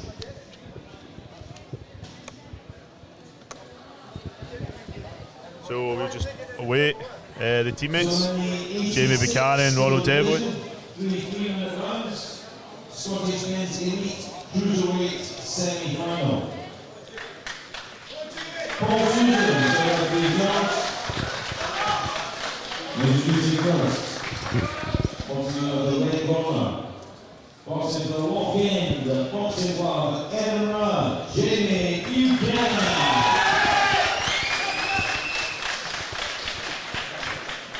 And the way the draw goes, ladies and gentlemen, in the blue corner, also boxing for the walk-in, boxing club, Edinburgh, Devlin. So that's another one I've been waiting for. Just because I've seen Ronald box 2 years ago, back to back. I spoke to him in the back. He said he's just letting it leave his mind that he's boxing his stablemate. Well, interesting as well after what we talked about earlier with the coaches. It's all lock-in coaches in the corners. Yeah, I noticed that. Yeah. Terry McCormick and Eric Brown are in the blue corner, the ones we most associate with the club. So there's club mates here, both from Lock-End. Jamie Buchanan in the red, Ronald Devlin in the blue. This is both of their first bout in the competition. Jamie had a bye into this round. Ronald was actually drawn in the quarterfinals against Samuras Abdullah Javas of Kane Boxing Club up in Aberdeen, but he withdrew, so he got the walkover into this semi-final. And we actually already know the final opponent will be Robert Muir of AAA Boxing Club. David Nelson had withdrawn from Kingdom, so Robert got a walkover into the final, and Robert actually got a walkover in the quarterfinal as well against James Nelson of Lock-End. Yeah, I seen Robert. He's a great boxer. I seen him last week, and he was a bit frustrated that he's not getting to box. Well, he awaits in the final. But these two boxers surely know each other. well enough to know their strengths, maybe their weaknesses. Jamie does seem to have an advantage with the reach.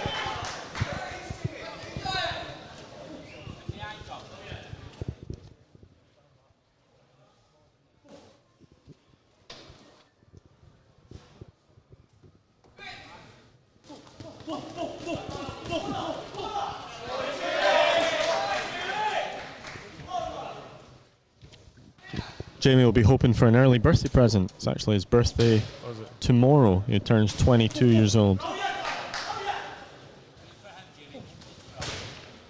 Both 21 though today. Ronald is also 21 years old.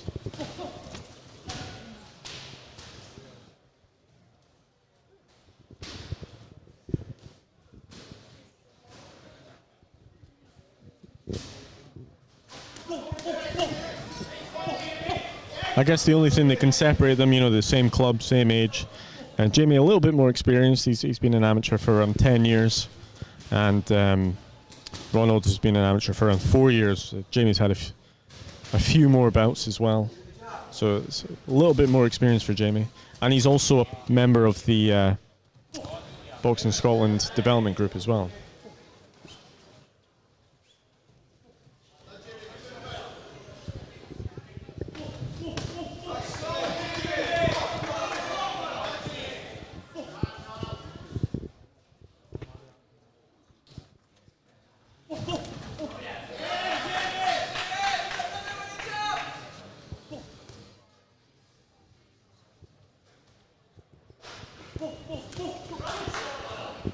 From Ronald. But as I said, Jamie does have that advantage of the reach. I think Ronald's struggling to land a lot of what he's aiming. We'll go round number one. His teammates, both walk-ins, boxers, Jamie Buchanan in the red corner and Ronald Devlin in the blue.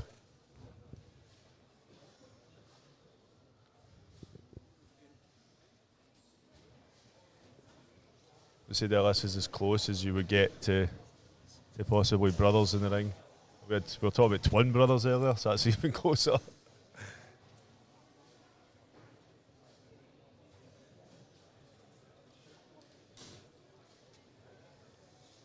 Just two more belts to come after this one, the two super heavyweight semi-finals. The heavyweight contest between Robert Torrance from Govan and Rhys Patterson-Hogg from Cleland is off.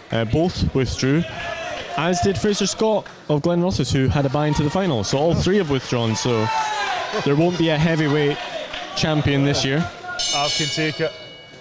Yeah. If there's a spare belt going. I stole a belt last night at a semi-pro show. I gave it back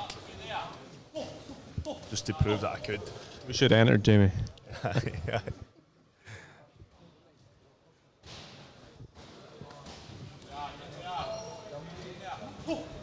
We will still have 15 elite finals in 2 weeks' time. That's good. It's going to be a good night, but it's going to be a long night. So Ahmed Salih's pointed out that Ronalds and Jamie, who are both in the ring, have boxed before as youth. Did we have that written down? I didn't have that written down, no. So it's unconfirmed, but I know Ahmed Salih well. We boxed last week. I'm sure it's true. So yeah. The big question is who won? Oh yeah, Ahmed, who won?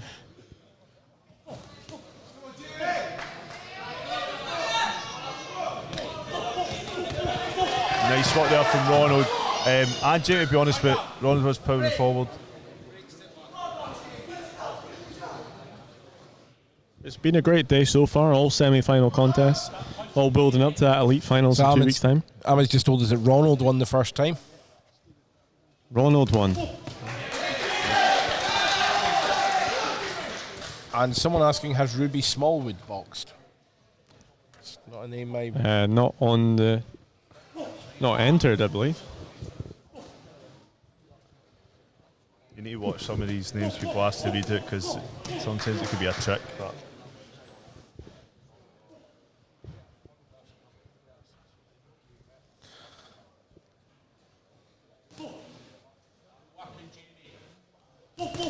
so we know it's going to be an Eastern District final anyway. Yeah. Lock-in versus Triple A.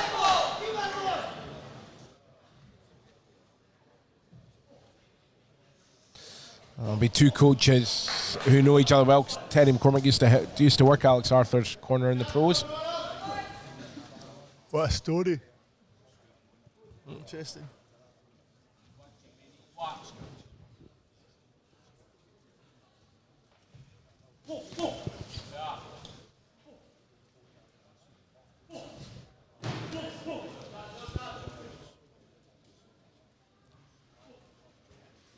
I think we're in for an interesting third round. I think somebody's asking when Nathan Tarr is on. He's on the next contest.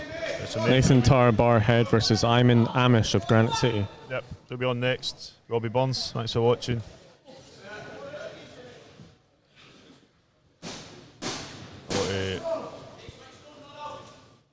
Ryan Smiley. We're just confirming the finals will be on 9th of April. And keep an eye on Box Scotland's Facebook page for updates on that. We've got one more round to go.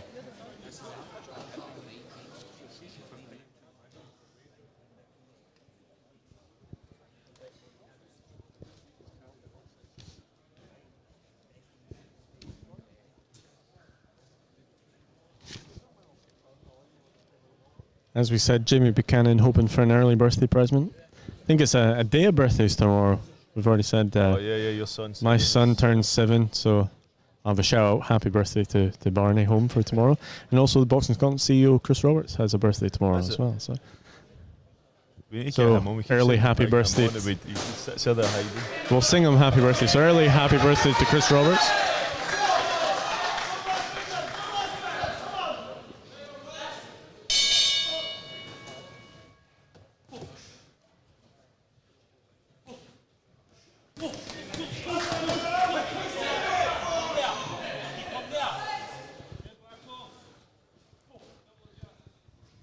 I think Jamie can wait.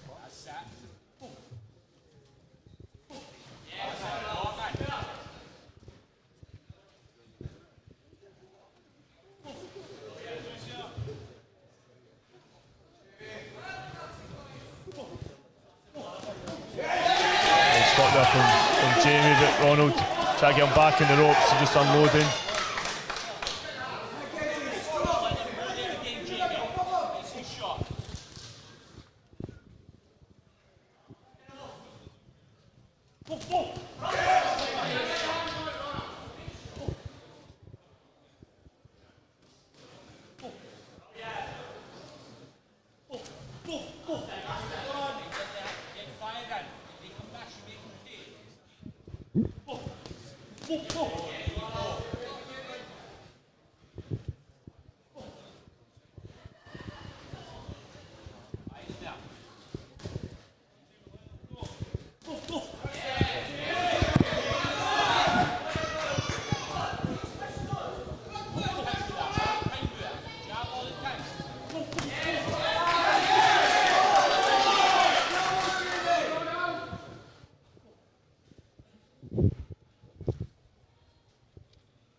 Oh, big left hand there, yeah.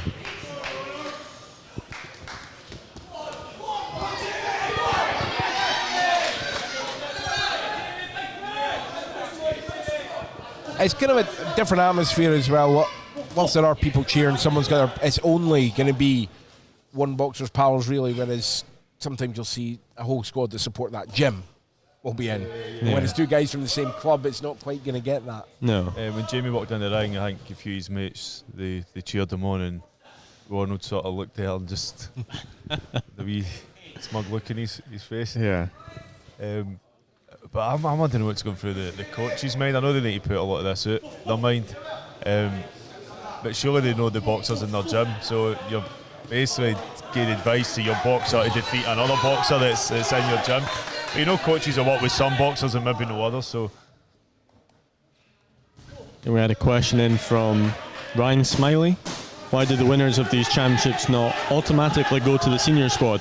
That's a good question, but how it works is that all the finalists, so all the winners today, all the finalists are going to get an assessment and the opportunity to go to a multi-nation sparring event as well. So they'll be assessed at those events, and if they're good enough, they'll be invited on. So what they do get is an opportunity by getting to the final. So we'll find out who is getting to the final in just a moment, as we pass back to Craig Stephen with the official announcement. In the both lock-end boxers, Jamie Buchanan in the red corner, Ronald Devlin in the blue.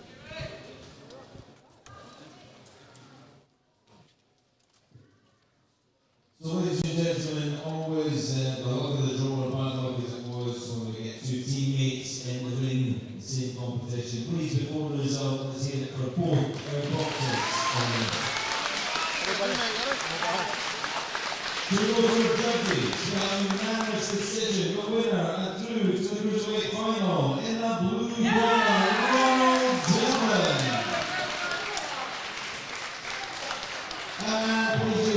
Well done to both boxers here. I'm happy with that. I think Ronald was a bit busier, but Jamie, fantastic ability as well. Maybe we'll wait for Ben to grab Ronald to have a wee chat with him.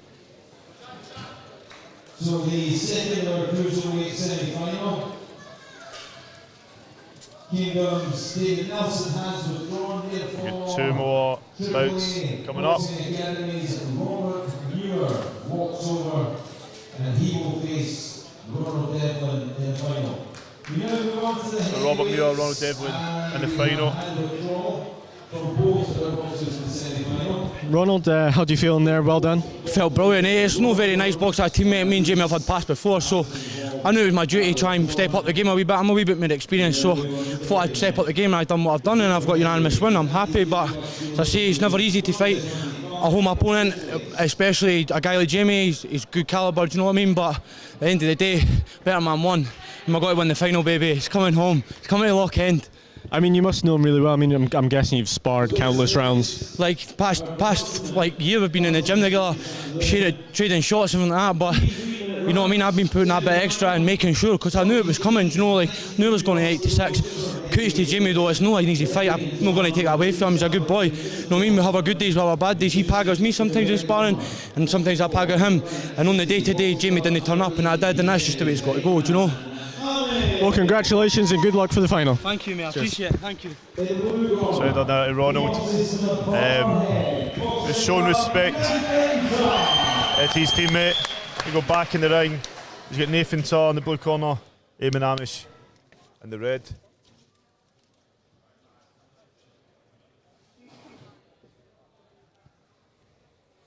I think he's been getting that fire cup therapy, hasn't he? Yeah. See those tattoos. Yeah, see, the first time I seen that, I had no idea what it was. It was Ahmed, Black Assassin, that got it done first. I was like, what's happened to you? I thought he was abducted by aliens.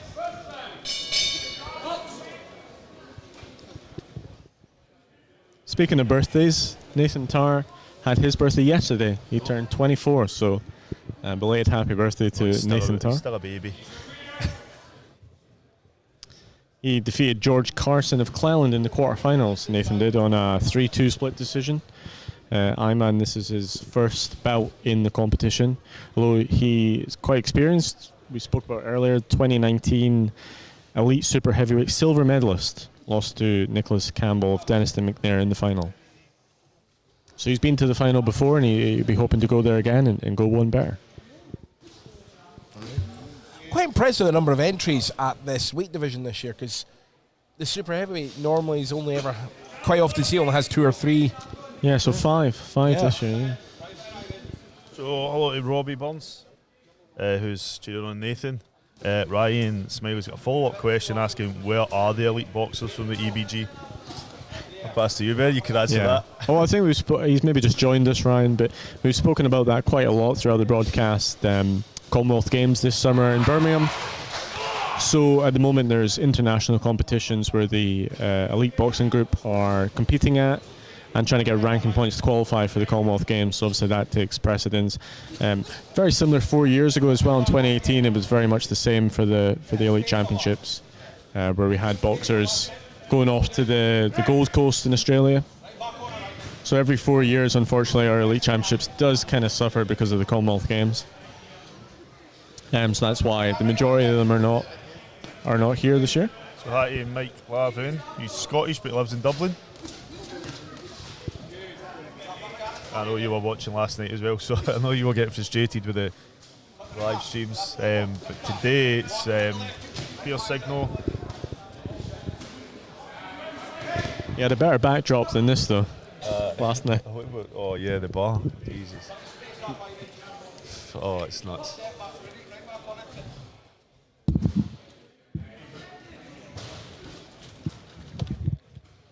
So in the red corner, Eamon Amish, Nathan Tarr in the blue.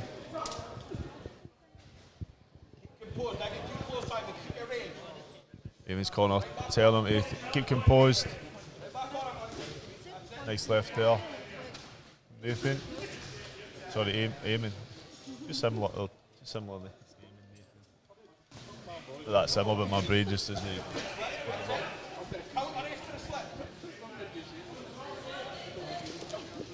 Lyman from the Granite City Boxing Club up in Aberdeen. That's your neck of the woods. You just Yeah. can't be that far out, Greg. Originally, Elgin. No. Yeah, I mean, that's still about 50 miles. Yeah, it's about an hour. Oh, to me, it's just up there. Just probably- up there, up north It's about somewhere. an hour and 20 minutes away. It's like my cousins in America. I don't seem to grasp the fact that two different states, one in the east, one in the west, are they're like days apart travelling.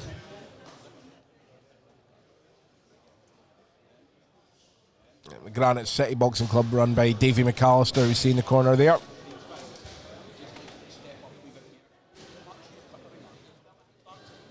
A lot of champions come through that club over the last few years. Yeah, probably most notable for his pro career, Davy's brother Lee. But a lot of amateurs. Matthew McAllister as yeah, well was a very good he boxer. I saw him win the Scottish. He went pro for a while as well, but it's kind of retired early, I think. Darren Trainer as well was one that came in. Darren Trainer, yeah. Yeah.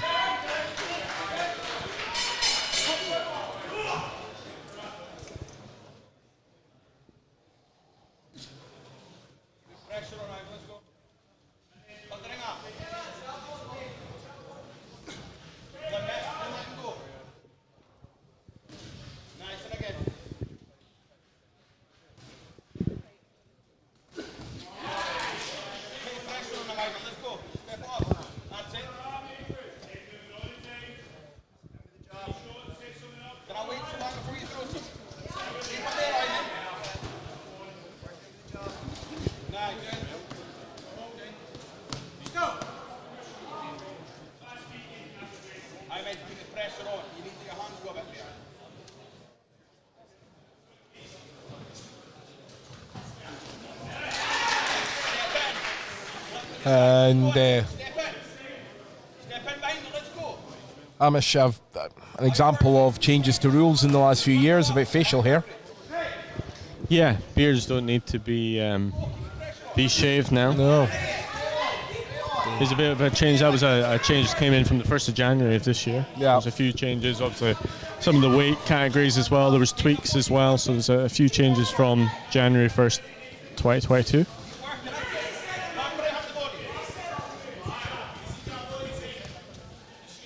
Our CEO, Chris Roberts, keeps us up to date with all the changes with him, as well as being the CEO of Boxing Scotland, is the head of the R&J committee for IBA, so pretty senior role there. Yeah.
times it's very like evenly paced, and then all of a sudden you get these big shots coming out of nowhere. You feel it. It's always good watching the super heavyweights, especially at the championship level.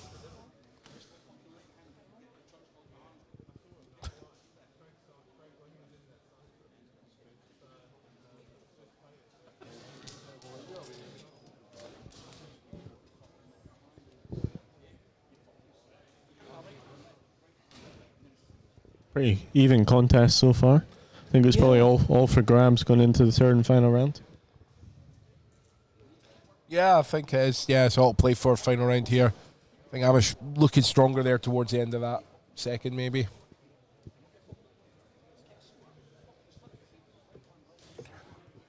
And just out of interest, Jamie, do your microphones pick up anything from the corner onto the stream? Yeah, David McAllister Jr. there being quite vocal to G up I'm and Amish going into the third round. Yeah, just for those who are easily offended, apologies if you picked up the language from the red corner there. I think he knows it's all to play for going into this third round.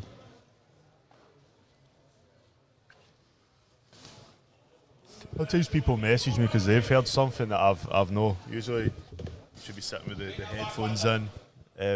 It's quieter today than obviously, so crazy, so I have to use headphones when I speak to people so we can hear each other or sit next to each other. But yeah, sometimes people message me they've heard maybe a referee walk past and say something they shouldn't or whatever. So we've kind of warned everybody.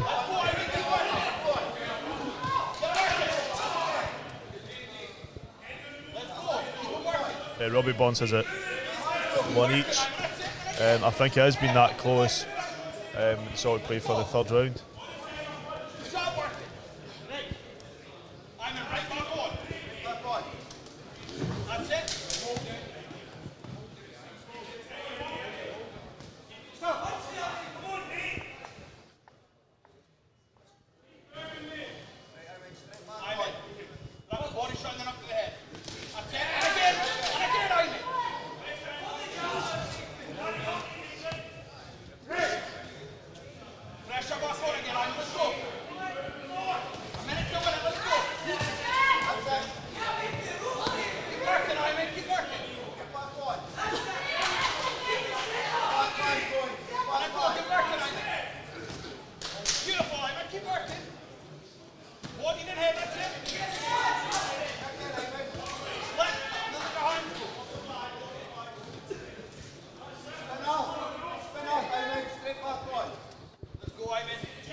A jab there from Nathan Tarr seems to be a kind of rare occurrence in this bout. Not much jabs as well. It's been very in close.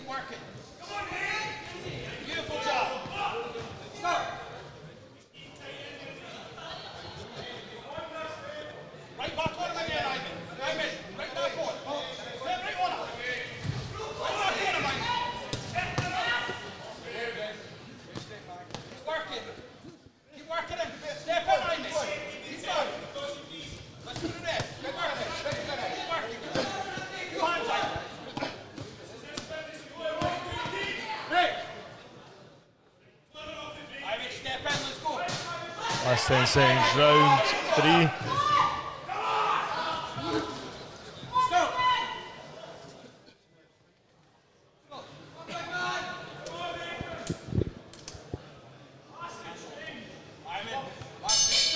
There we go.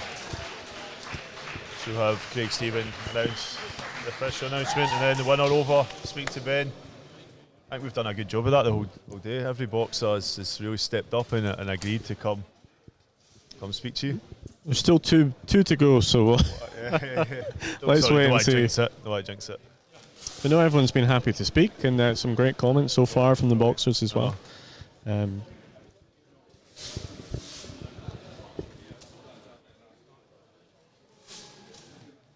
So we go back to Craig Stephen in the ring. Ladies and gentlemen, we go back into the ring. Contest number 25. We have a 3-2 split decision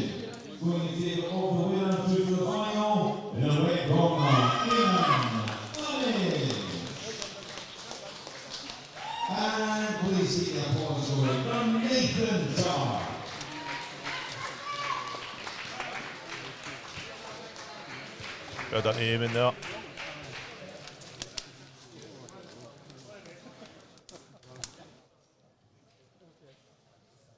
Right. And we will hopefully grab him for a chat. So ladies and gentlemen, final contest number 25.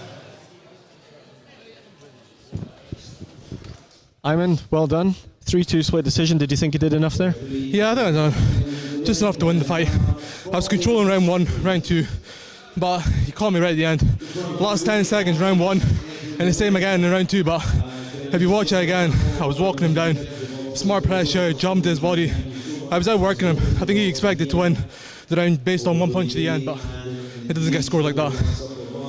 Obviously, you've been to the final before, a silver medalist in 2019. You'll be hoping to go one better this time? Oh, absolutely, 100%. As you've seen, I've corrected my style from 2019. I feel much better. I'm bigger, I'm stronger, and I'm ready to put on these big boys. We'll see in 2 weeks' time. We take them out. Perfect. Congratulations and well done. I appreciate it. Thank you very much. Ladies and gentlemen, final contest 2 rounds. In the welterweight 92 plus kilo super heavyweight division. Referee for this one, Mr. Steve Morrison, introducing first in the red corner. He boxes with a Great Hearts Boxing Club in the borough of Whithorn. He is Ronald McDonald. And in the blue corner, boxing for the Royal Boxing Club in City Edinburgh, Gary Fairgrave. It's our last contest of the day. Yep, so we have here, as you said, the Western District Champion Conor McDonald and former Scottish champion Gary Fairgrave. Yeah, well, Conor McDonald was also the 2017 Elite Heavyweight Champion. Oh, he won. He won at heavyweight. They're obviously stepping up at super heavyweight just now. As you said, he is the super heavyweight Western champion. Yeah. Beat Stephen Jameson of Barhead by unanimous decision in the final. Right, and Gary was. And Gary was the 2018 Elite super heavyweight champion. Yeah, who probably should have been in at heavyweight that year, but had not taken his training as seriously. Decided to hell with it and go in at super heavy and won. Okay. He has come down in weight a bit, but he's still above the 92. Right. Now with the Royal, when he won the Scottish back in 2018, he was with Leith Victoria. Prior to that, he had been with the now defunct East Lothian Boxing Club out of Harrington. So we've got Connell in the red and Gary Fairgrave in the blue. Connell's boxed for Scotland in the past. Conor McDonald not currently involved though. I don't think we've got any super heavyweights involved at the moment, but that can all change. Yep. Yeah, because we didn't send anyone as super heavy to the Gold Coast, did we? I don't believe so. No, so the last one would have been Glasgow, and that was Ross Henderson, who faced Joe Joyce in those games.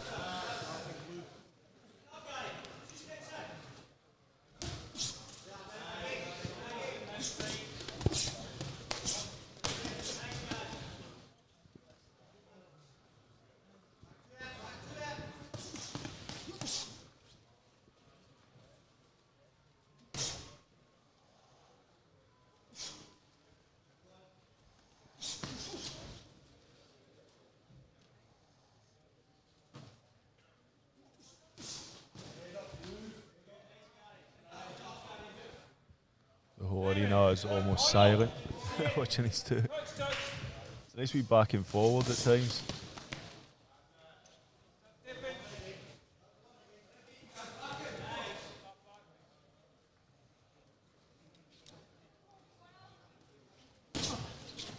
Right there. He's looping right in there from McDonald. Response big left. The head.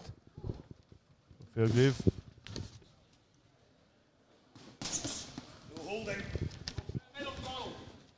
Stephen Morrison just has this commanding voice.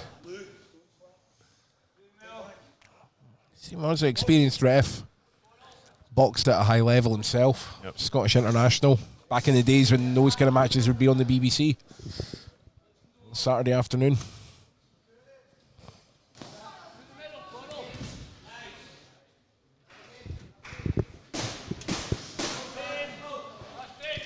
Set in the closing moments of round one. Very tight, really.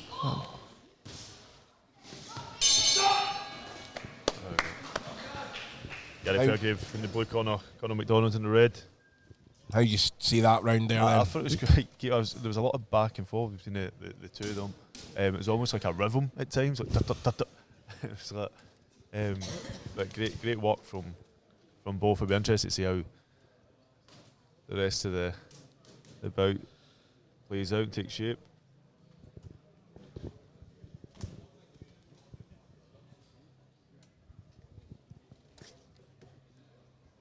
But they're both fit guys. I don't think any two of them back down. Sometimes at this weight, it's like your stamina can sort of go on down, but these two guys seem to be in great shape.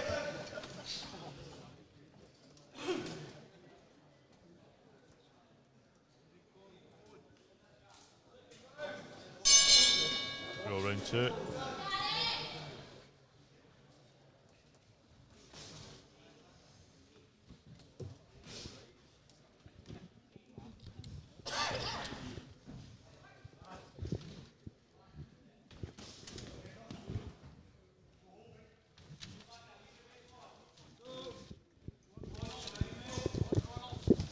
This is obviously the 15th and final to be decided for our Elite Championships finals on the 9th of April. Nice little combination there from Fairgrave. They should switch up, let these guys go first next time. Had to wait the whole day. Well, I think for the finals sometimes they do switch around the order.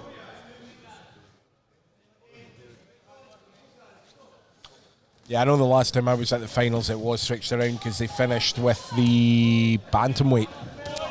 Yeah, so it's possible that might happen.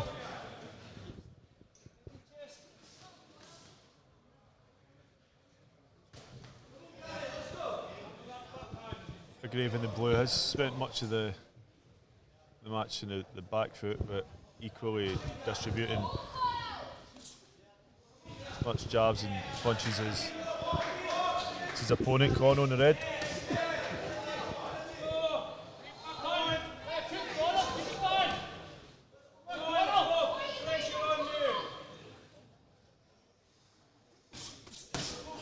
And of course the Royal, one of the newer clubs that we've seen only really starting up in the last year or so. Junior Burton, a former Victoria boxer, was the head coach there.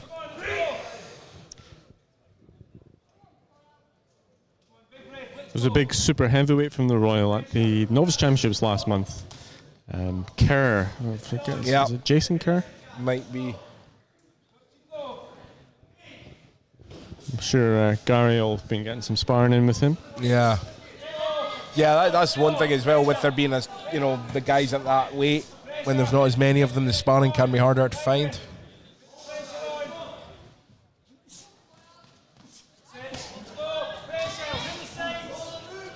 McDonald with some big punches into the body there. Fairgrave bringing it back.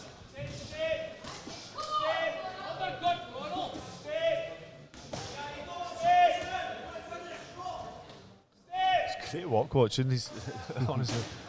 Fairgrave, a lot of what he's throwing there seems to just be coming from the shoulder rather than properly putting his full body into it. McDonald seems to be full-blooded. We'll go round number two.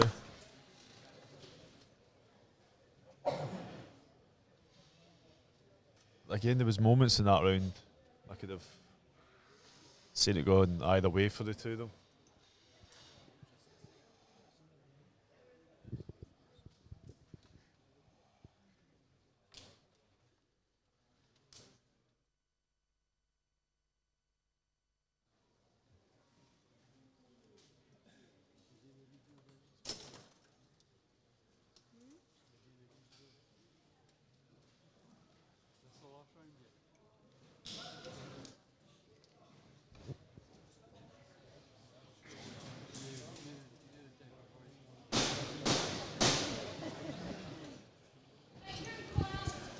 I think it's all to play for going into the third and final round.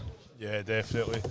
As I said, there was almost like a rhythm between the two of them, like passing back and forward, jabs and blows there. This is the final round of today. Conor Fairgrave, the Royal in the blue, and Gary Fairgrave in the blue, Conor McDonald, the Bravehearts in the red.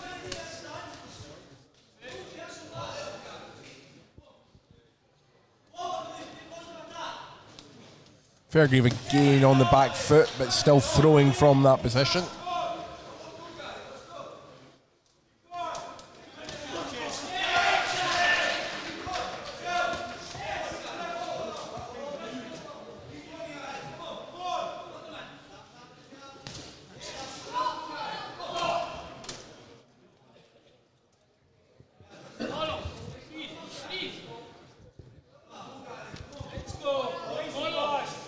Was he telling them not to talk too much? I didn't really see much.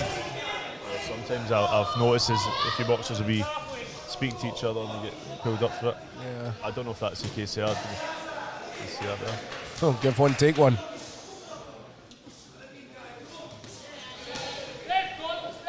I really think whoever wants it more really needs to just take it in this round.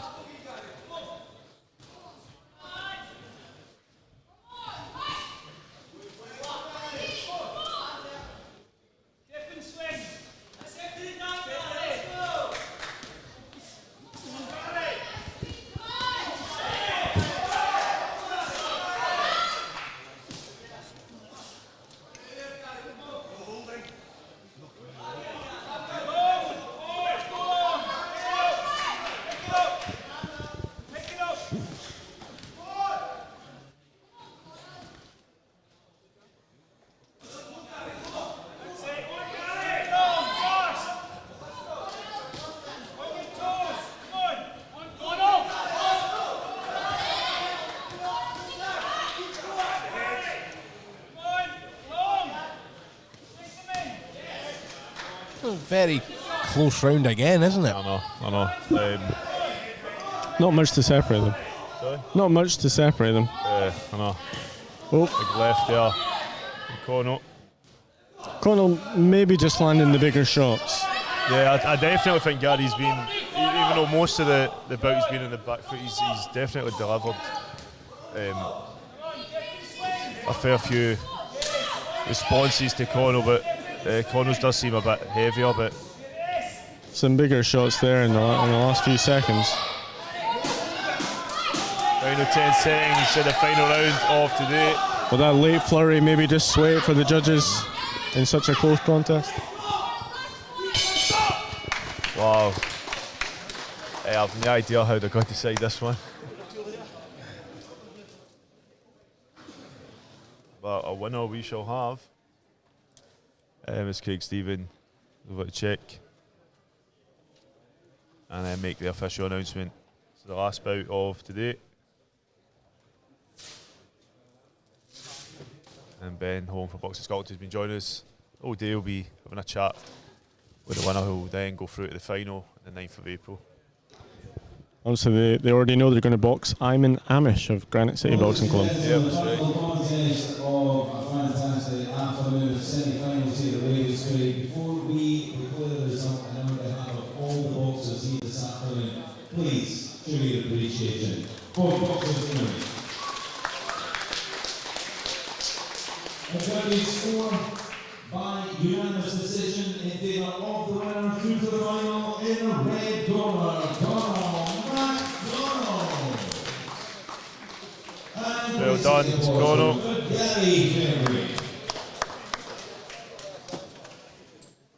So as I said before, thank you so much for coming out and supporting the boxers here on behalf of So I'll hear from Conor before we go. a very safe journey home. We are back on the 9th of the next month right here. It's a Saturday evening. Special events. Our seniors, our elite finals.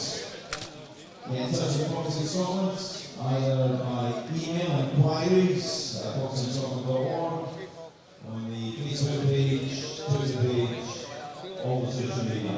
Hopefully you'll see you there. Enjoy the rest of your weekend and have a safe journey home. So we're just waiting for Connor to come over and meet Ben. Congratulations, Connell. Did you feel like you had the decision in the bag? It was quite close. I thought I'd done the better work in all 3 rounds. I caught with some silly shots, but that's just what I seem to do sometimes when Ken. But I definitely thought I won the fight, like Ken. But it was a good fight. You've got Amish from Granite City in the final. Is that somebody you've competed against before? No, mate. I've just come back from having 4.5 years at the ring, so I'm never going to be a super heavy, and I ken that. I want to be a cruiserweight. I'm working hard to get back down to that, but like I say, the big man, he's in my rod now, so I'll just do my best to win. I thought, if I'm being honest, I thought it looked quite novice. I've been a Scottish, British champion. I've won World Championships, European Championships, so if you're looking at it on paper, I should get a heavy favourite, like, but I've said that before. Well, you've won the heavyweight title before, Elite. How much would it mean to you to win the super heavyweight? Well, I think it would actually probably mean a wee bit more, because at 92 now, I know for a fact that without the blame main horn, like, I'm a top 3, top 2, 92 in the country.